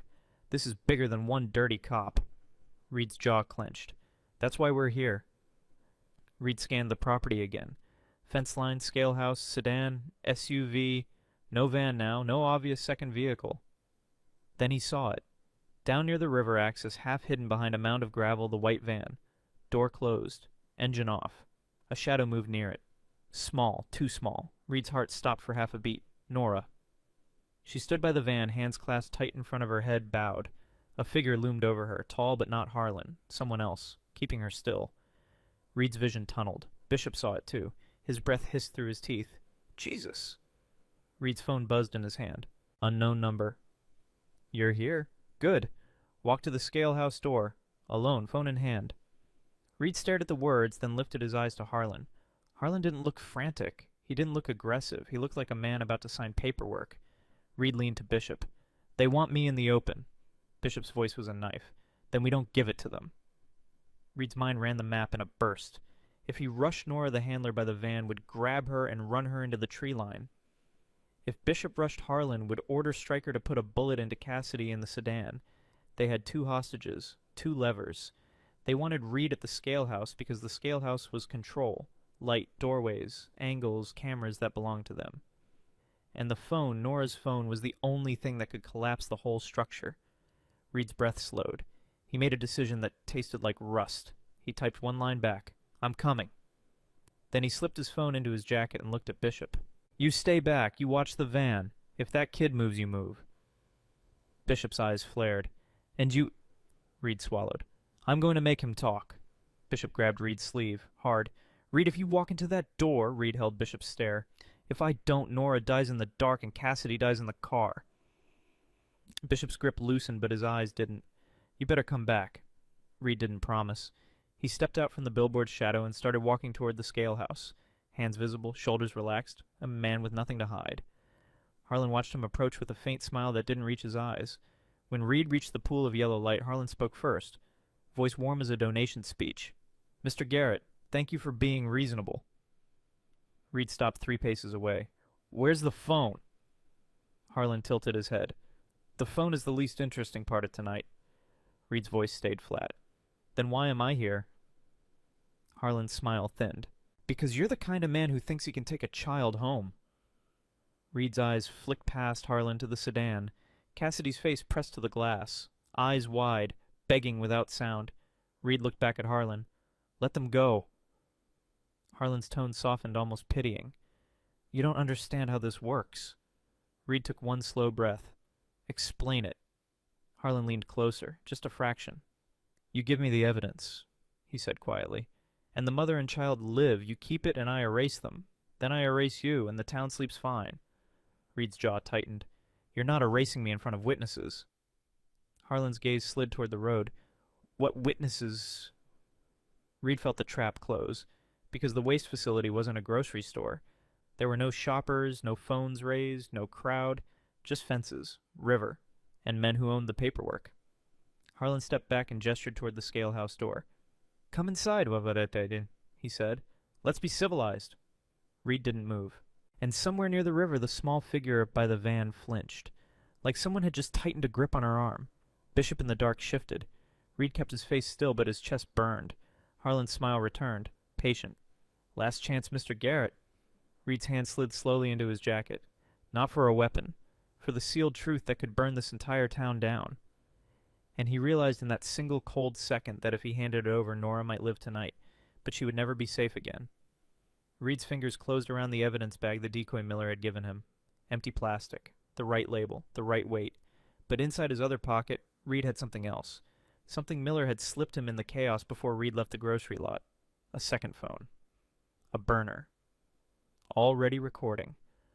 Already live streaming to an FBI server Miller had set up 8 months ago when he first suspected something was wrong in Black River County, Agent Rena Vance's investigation. Miller had whispered it to Reed. You're not going in alone. We're watching. Harlan's eyes tracked Reed's hand like a hawk watching a mouse. Reed pulled out the decoy evidence bag slowly. Let it catch the sodium light. Clear plastic. Red seal. A tidy barcoded label. Harlan's smile warmed by 1 degree. Good. From behind Harlan, Sheriff Stryker stepped out of the scale house doorway and posted up behind Harlan. Body angled just enough to cover him and threaten Reed without looking like a threat. Reed held the bag between two fingers like it was trash. You want this... I want peace, Harlan said, voice gentle. This is how we get it. Reed nodded once as if he was agreeing. And the girl. Harlan didn't look toward the river. He didn't have to. Alive, he said. For now, Reed's throat tightened. And Cassidy. Harlan's gaze slid to the sedan. She's alive. You can see her. Reed could, through glass. Cassidy's eyes, huge, mouth taped, wrists bound, breathing. Alive. It took everything Reed had not to rush that car. He forced his voice steady. Then we trade. Harlan's smile widened. He extended his hand palm up like he was asking for a receipt. Reed took one slow step forward, then stopped. You said come inside, Reed said, tilting his head toward the scalehouse door. Harlan's smile thinned. Why would you want to go inside? Because you said there were no witnesses, Reed said quietly. And you're right. Harlan's eyes narrowed, a flicker of irritation. I don't like games, Mr. Garrett. Reed kept his face flat. Then don't play them. He raised his voice just enough to carry toward the sedan. Cassidy, Reed called. Cassidy's head jerked toward the sound eyes, locking on Reed through the window like she'd been waiting for him to say her name. Is Nora alive? Reed shouted. Cassidy couldn't speak, but she nodded fast, frantic, then shook her head like she was trying to warn him about something else. Reed didn't blink. He turned back to Harlan. You hear that? She nods. Harlan's jaw tightened. You're stalling. Reed nodded slightly. Yes. Harlan's smile fell away completely, for the first time. Then you've chosen. He lifted two fingers and snapped them once. Small, clean. Near the river, the shadow by the white van moved. Nora was yanked hard enough that her body stumbled forward. Reed felt his own body lurch, involuntary. Easy, Harlan said softly. One more stall and she goes in the water. Reed's stomach dropped. The river behind the facility wasn't a gentle stream. It was a black, heavy current, thick with cold. Bishop's silhouette shifted in the dark under the billboard, muscles ready to explode. Reed forced his eyes back to Harlan. You don't have to do this. Harlan's voice stayed calm. I do, because you made it public. Reed swallowed. You didn't plan on a crowd. Harlan's gaze sharpened. Crowds pass. Paper stays. Reed slowly extended the evidence bag toward him. Letting Harlan see Reed's hand tremble just enough to feel like surrender, Harlan stepped closer. His fingers reached. Reed let him almost touch it, then pulled it back an inch. First, Reed said, voice low, you release Cassidy. Harlan's eyes went flat. No. Then you release Nora. Harlan smiled without humor. Also no. Reed nodded once like he expected that. Then tell your man by the van to loosen his grip. Let me see her face and, Harlan's nostrils flared. He didn't like being commanded. But he liked the bag. He glanced toward the river and made a small motion with his hand. The handler by the van eased Nora forward into the edge of the light, just enough for Reed to see her. Nora's face was streaked with tears, her knit hat gone, a red mark on her wrist where someone had grabbed too hard. She looked straight at Reed, and even from this distance Reed saw what she was trying to say with her eyes. Don't. Reed's chest burned. Harlan leaned in voice quiet, intimate. Give me the evidence. I'll let them go. You can ride away and tell yourself you saved someone. Reed's jaw clenched. And tomorrow? Harlan shrugged faintly. Tomorrow is a town meeting. I'll speak about safety. People will clap, and the river will keep flowing. Reed stared at him and understood. Harlan didn't think he was evil. Harlan thought he was necessary. Reed lifted the evidence bag again, higher. You want it? Harlan's eyes locked on it. Yes. Reed took another step forward. Stryker behind Harlan shifted. Ready. Harlan extended his hand again. Reed's fingers loosened as if he was about to place the bag in Harlan's palm, and in that exact moment Reed flicked his wrist and threw the bag past Harlan's shoulder, hard, toward the gravel by the scale house. It flew like a bright plastic comet and slapped the ground, skidding. Harlan's head snapped after it on pure reflex. Stryker turned too. Half a step. Reed used that half step like it was gold. He lunged not at Harlan, at the sedan. Reed sprint limped across the gravel, knee screaming, shoulder burning. He slammed his fist into the rear window. Cassidy flinched. Reed grabbed the door handle. Locked. He yanked again. Locked. Inside the scale house, a radio barked. Someone shouting. Harlan's voice cut through the yard, suddenly not smooth anymore. Stop him! Stryker drew his weapon. Bishop moved. A dark blur from the billboard shadow, fast, low, Bishop hit Stryker from the side like a wrecking ball, slamming him into the scale house wall before the weapon could come up clean. Stryker fired once. The shot cracked into the night and punched into the scale house door frame, splintering wood. Reed didn't stop. He slid along the sedan's rear quarter panel and smashed his elbow into the driver's side window. Glass spiderwebbed, but didn't shatter. Reinforced film. "Damn it," Reed hissed. Harlan strode toward him, now face twisted with real anger. "You just killed her," he snapped, nodding toward the river. Reed's head whipped toward the van. Nora was being dragged backward, toward the dark edge of the river access. Reed's blood went ice. Bishop grappled with Stryker, keeping the gun pinned away, both of them grunting, boots scraping gravel. Reed's eyes flashed over the sedan, searching. Then he saw it. Wes the Keys guy, the county maintenance jacket, sprinting from behind the scale house toward the sedan with a keyring flashing in his hand. Reed moved to intercept. Wes swung a fist at Reed's face. Reed took it on the forehead and saw stars, but he grabbed the keyring, yanked it hard, and Wes's body followed unwillingly. They crashed into the sedan. Keys clattered. Reed snatched the ring up, fingers trembling, and jammed a key into the rear door lock. Click. The door popped. Cassidy sucked in a muffled sob. Reed ripped the tape off her mouth, then started on the bindings at her wrists. "Where's the real phone?" Reed demanded, voice harsh. Cassidy gasped, voice raw. "Nora, she hid it, inside her sock." Reed's heart hammered. "She still has it." Cassidy nodded frantically. Yes, please." A scream ripped from the riverside. Reed's head snapped up. Nora, dragged hard, too close to the water now. Reed shoved Cassidy out of the car. "Run to the road! Don't stop! Don't look back!" Cassidy stumbled, then turned as if she couldn't leave without her daughter.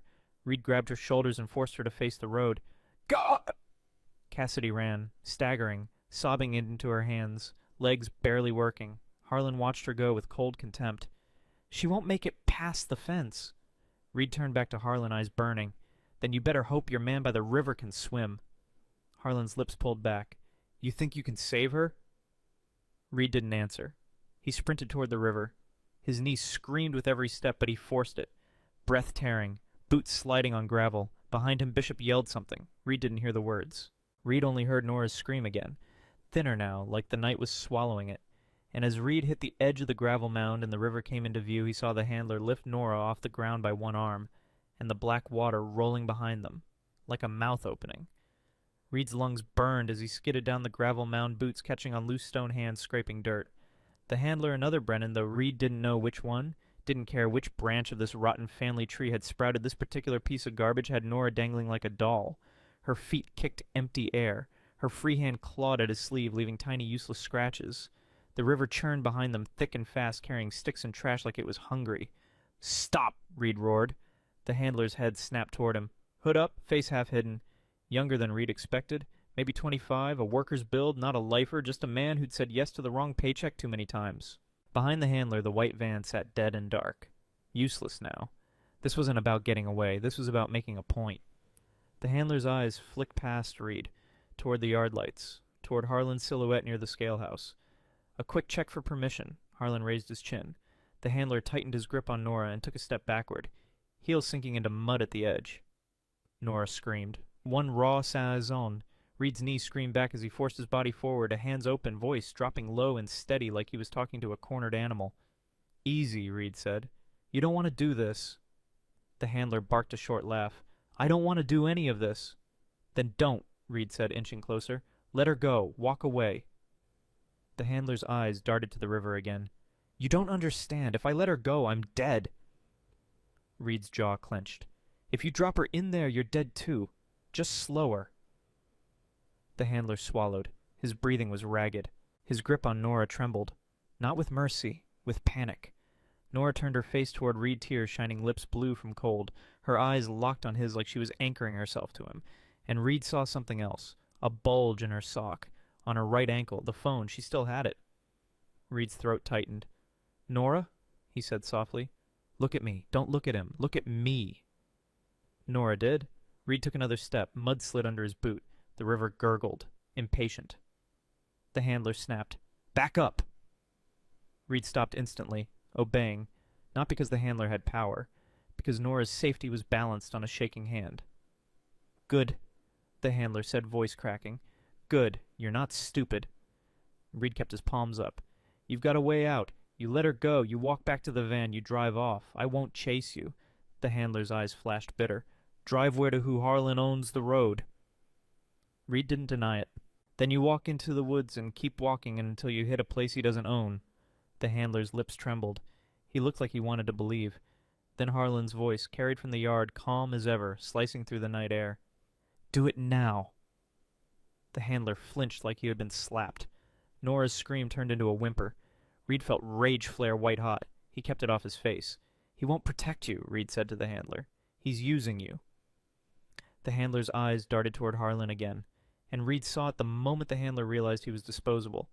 The handler's grip loosened a fraction. Reed moved, not forward, sideways. One slow step, shifting angle. So the security light from the yard hit the handler's face more fully, forcing him into visibility, forcing cameras if any were there to catch him. The handler cursed. Stop moving. Reed froze again. Okay, listen, just listen. Behind Reed, footsteps pounded through mud. Bishop. Bishop stopped a few yards back, smart enough not to rush. His eyes flicked to Nora's ankle, then to Reed, then to the handler's shaking grip. Bishop spoke low, barely moving his mouth. You want me to go? Reed didn't look at him. He murmured no, not yet. The handler's eyes caught Bishop and widened. You got backup. Reed kept his voice calm. He's not here for you. He's here for the kid. The handler's laugh came out ugly. Everybody's here for the kid now. From the yard, a gunshot cracked, not aimed at them, into the air, a command shot. The handler jolted and by reflex yanked Nora closer to the edge.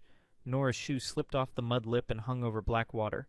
Reed's heart stopped. He spoke fast, urgent, still controlled.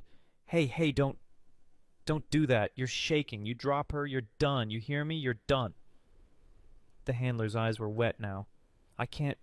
Yes, you can, Reed said, because you're not a monster. Monsters don't shake. That hit something in the handler. His breathing hitched. Then Harlan's voice came again, colder now. If you don't do it, I'll have your family. The handler's face went gray. Reed's stomach dropped. He's got your family, Reed said. The handler blinked hard, a single tear slipping. My sister, he whispered. She works at the diner. They showed me her car. They said...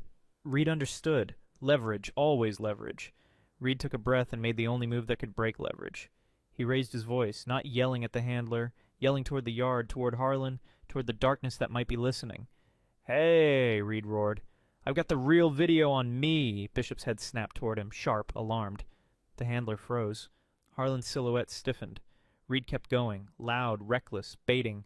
You kill that kid and this town burns. You hear me? Your name, your deputies, your transfers, all of it. Harlan's voice cut through, suddenly not calm.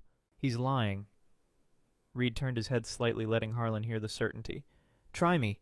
The handler's eyes darted between Reed and Harlan like a trapped animal watching two doors. And Reed saw what he needed. Doubt. Because if the handler believed Reed had the evidence, Nora stopped being the only leverage. Now Harlan had something to lose. In public. Reed lowered his voice again, just for the handler. He'll kill you when this is over, Reed said. But if you hand her to me right now, you have a chance. You run, you disappear, you don't wait for his permission. The handler's jaw trembled.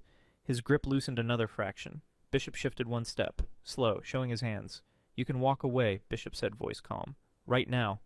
The handler's eyes squeezed shut for one heartbeat. Then he did something Reed didn't expect. He shoved Nora forward, toward Reed, hard, like he was throwing her out of his hands before he changed his mind. Nora stumbled, arms flailing. Reed lunged and caught her against his chest.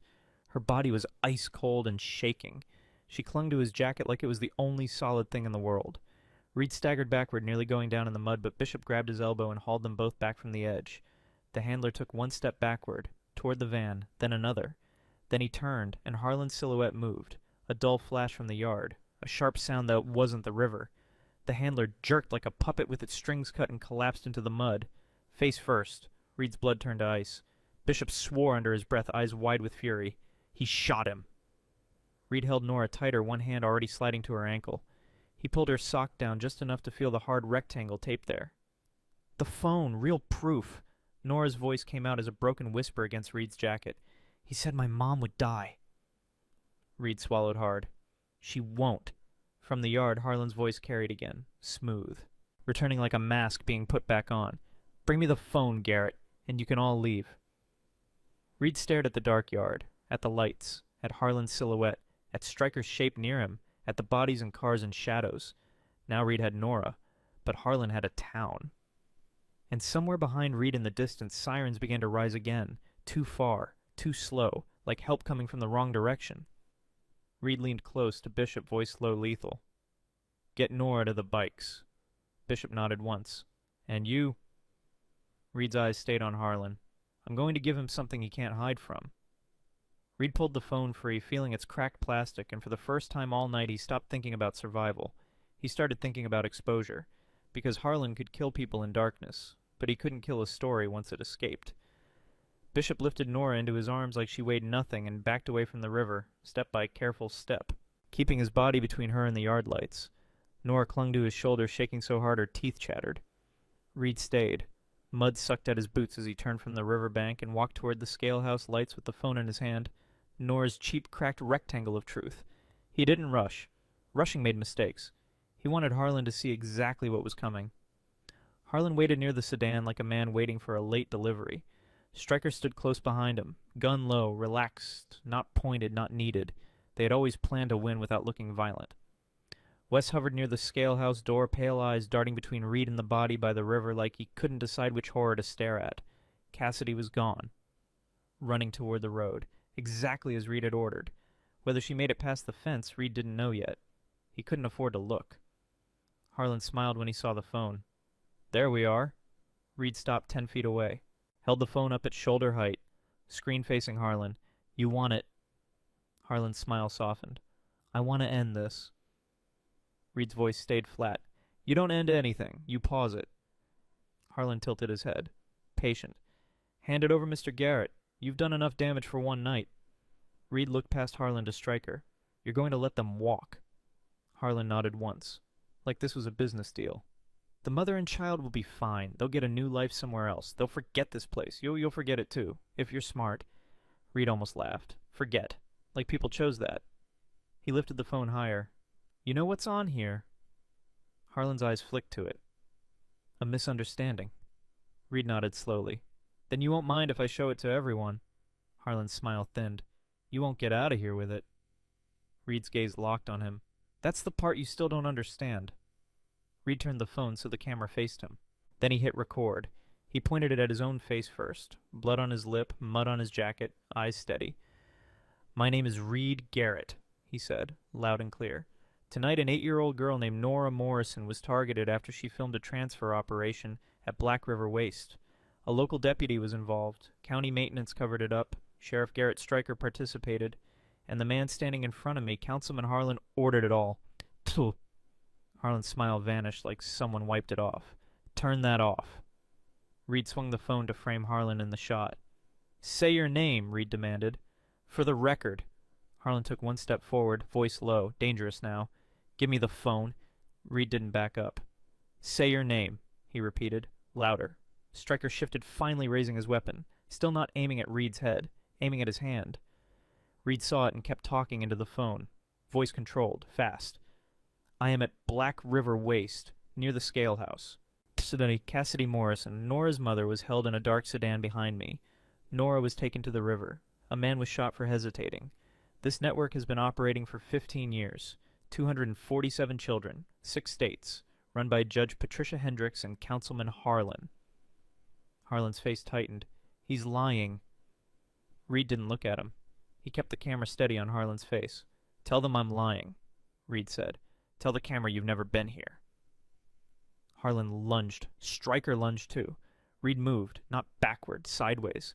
He pivoted, and in one smooth motion he threw the phone as far as he could into the darkness, over the gravel mound, toward the fence line, in the trees. It spun once, twice, screen flashing, then vanished. Harlan froze for half a second, shocked. Then he exploded. "Find it!" Stryker sprinted toward the dark. Wes ran too, panicked, tripping in gravel. Harlan turned back to Reed, breathing hard, eyes burning. "You just signed their death warrant." Reed stepped closer, voice low. "You already did." Harlan's hand snapped up and grabbed Reed by the jacket front. "Where did it go?" Reed stared at him, unblinking. "Somewhere you don't control." Harlan shook him once, hard. Reed's bad knee nearly buckled. You think that matters? Harlan's voice dropped to a hiss. I can erase your family. I can erase... A motorcycle engine screamed in the distance. Not Bishop's. Another, then another. Headlights flared beyond the fence line, moving fast, cutting through trees like angry eyes. Harlan's grip loosened. Reed didn't smile, but something cold settled into place inside him. He'd texted once, earlier, before walking out of the grocery store lot. A single message to the one person in his world who still owed him a favor that couldn't be paid in money. Bishop's cousin. In a neighboring chapter. Not to fight. To witness. To film. To make it too loud to bury. The first bike slid to a stop at the fence, rider dismounting. Phone already up, flashlight on, another rider followed, then another. Hoodies, plain jackets, no colors, but the posture of men who knew how to hold ground without swinging first. Harlan's eyes flicked between them and Reed like he was recalculating a collapsing structure. Miller's SUV lights appeared on the road beyond the facility, red, blue, washing the trees, then the gate, tires on gravel, doors slamming, shouts. Harlan's mask tried to return, but it was too late. Too many angles, too many cameras, too many witnesses who didn't belong to him. Miller's voice rang out from the gate, amplified by rage. Hands where I can see them! Harlan lifted his hands slowly. Performance back on. Voice smooth again. Sergeant, thank God. This man attacked... Shut your mouth! Miller snapped, coming through the gate with the 4 troopers' weapons-drawn flashlights slicing the yard. I've got live calls from 7 civilians with video of you standing over a hostage vehicle. I've got FBI agent Vance on the line, and I've got a live stream that's been running for the last 20 minutes. Harlan's head snapped toward the fence line, toward the riders' phones, toward the flood of light. His eyes met Reed's for a fraction, and in them Reed saw the truth. Harlan wasn't afraid of jail. He was afraid of being seen. A trooper ran to the sedan, yanked the rear door. Empty now, bindings cut. Another trooper sprinted toward the riverbank and skidded to a stop near the fallen handler, shouting for medics. Miller grabbed Reed's arm. Where's the child? Reed didn't hesitate. With Bishop, on the road, out, alive. Miller's jaw tightened. And the phone? Reed's eyes stayed on Harlan. Gone. Harlan exhaled, almost relieved, then froze when one of the riders near the fence shouted, Found it! A flashlight beam cut through the grass by the billboard line. Someone had thrown the phone far, but not far enough. It had landed near the chain link. Screen cracked. But lit. Still recording audio. Still holding minutes of Reed naming names and Harlan stepping into frame. The writer didn't touch it with his hands. He used a clean cloth, lifted it like evidence, and held it up for the troopers to see. Miller's face went stone. Bag it. Now. Separate chain. Harlan's voice rose. Sharp. Finally losing control. That's not admissible. Tell it to a judge, Miller said, and nodded to a trooper. Cuffs clicked on Harlan's wrists. For the first time, Harlan looked small. Still well-dressed, still controlled, but trapped in the most terrifying thing for him. Procedure that wasn't his. Reed watched it happen and felt no triumph. Just exhaustion. Just the weight of what it cost to get here. Then Miller turned to Reed. There's more, Miller said. We got a call 10 minutes ago. Anonymous tip. Led us to a processing center 15 miles out. 12 children, waiting for placement. Reed's throat tightened. Placement. Duh. Miller's eyes were hard. International adoption. Wealthy couples, $40 million in fees over 15 years. Judge Patricia Hendricks was signing the orders. Harlan was transportation and logistics. Reed felt the full scale of it hit him. Not just Nora, not just Cassidy's suspicions. 247 children, 15 years, 6 states, and the woman at the top, Judge Hendricks, still out there. Where is she? Reed asked. Miller's jaw set. FBI has her. Picked her up an hour ago at Riverside Haven. The charity foundation Harlan runs. She was there overseeing a shipment. Psst. Reed's knees almost gave out. It was over. Not just tonight. The whole structure. Minutes later on the road beyond the gate, Reed found Bishop's bike parked by the shoulder. Bishop stood with Nora wrapped in a blanket sitting on a low concrete barrier, knees pulled up. Cassidy had made it. She was there too. Shaking. Holding Nora's hand like she'd never let go again. When Nora saw Reed, she stood up slowly. Her eyes were still wet, but steady. Did he go away? She whispered. Reed crouched, careful with his knee, kept his voice soft. He can't hide anymore. Nora stared at him for a long moment. Then she reached out and put her small hand on the torn edge of Reed's jacket, like she was making sure he was real. Cassidy's voice broke. Thank you. Reed didn't answer with words. He just nodded once. 'Cause anything else felt like a lie. The night sky was starting to lighten. Not sunrise yet, but the pre-dawn gray that meant the darkness was losing. Reed stood there with Bishop watching state vehicles process the scene, and for the first time in 10 years since Emma died, continue 1446, he felt something close to peace. Not because he'd won, because he'd fought. And this time the kid lived. 3 months later, Reed sat in a small diner booth, hands wrapped around a coffee cup that had gone cold an hour ago. The TV in the corner played without sound. News ticker scrolling. Former Councilman Harlan and Judge Patricia Hendricks face life sentence. 31 co-conspirators convicted. Multi-state trafficking ring dismantled. Reed didn't watch it. He'd lived it. Bishop slid into the booth across from him, dropping a newspaper on the table. Front page.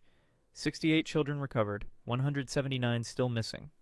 Progress, Bishop said. Flat. Reed nodded. Not enough. The door chimed. Cassidy walked in, Nora beside her. Nora looked different. Hair longer, color back in her cheeks, a backpack with a unicorn patch. Behind them, a little girl with curly hair and bright eyes. Bishop's niece Iris, 8 years old, safe, because they'd found her in time at that processing center. Iris had been on the list, scheduled for transfer. But the raid came first. She saw Reed and her face broke into a smile that didn't know what almost happened to her. Bishop's sister had hugged Reed so hard that day he thought his ribs would crack. Nora saw Reed and her expression softened into something close to a smile. Cassidy's hand rested on Nora's shoulder as they approached. "We can't stay long," Cassidy said. "School's at 2. Reed gestured to the booth. "Sit." They did. Nora pulled something from her backpack, a folded piece of paper. She slid it across the table to Reed. He unfolded it. A drawing, crayon, bright colors, Reed standing in front of a grocery store. Hand extended. A little girl reaching back. At the bottom, in careful block letters, "The day a scary man became my hero." Reed's throat tightened. He looked up at Nora. She was watching him. Waiting. "You keep it," Reed said quietly. Nora shook her head. "It's for you, so you remember."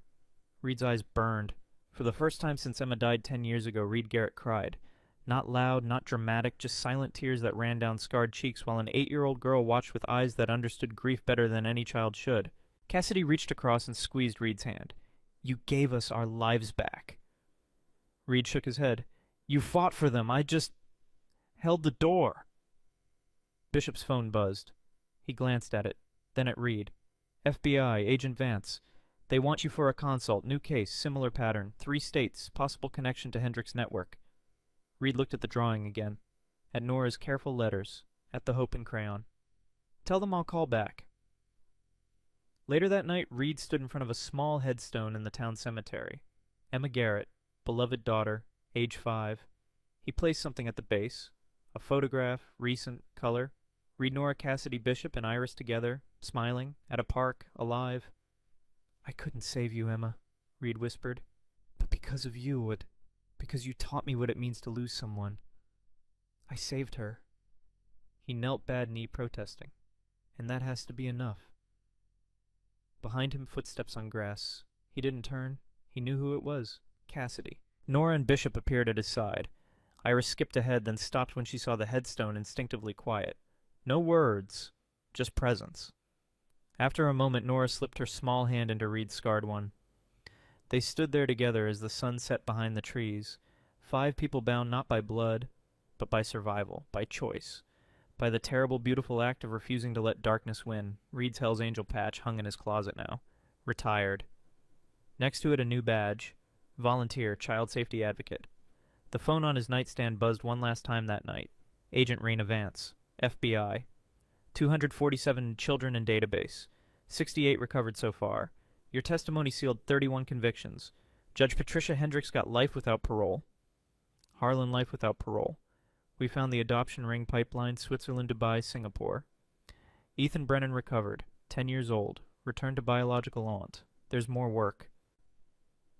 Cassidy Morrison has agreed to consult her knowledge of the case files is invaluable. Bishop's niece Iris is in therapy but doing well. If you're willing, we could use you. Reed stared at the message, then at the photograph on his desk. Nora's drawing, framed now. He typed one word back. Yes? Because some fights didn't end when the handcuffs clicked. Some fights lasted lifetimes. And Reed Garrett, former Hell's Angel, failed father to Emma Broken Man, had finally found the one thing worth fighting for. Not revenge, not redemption, but the stubborn, relentless refusal to let another child whisper, "Walk me home," into empty darkness. He would be there. every time.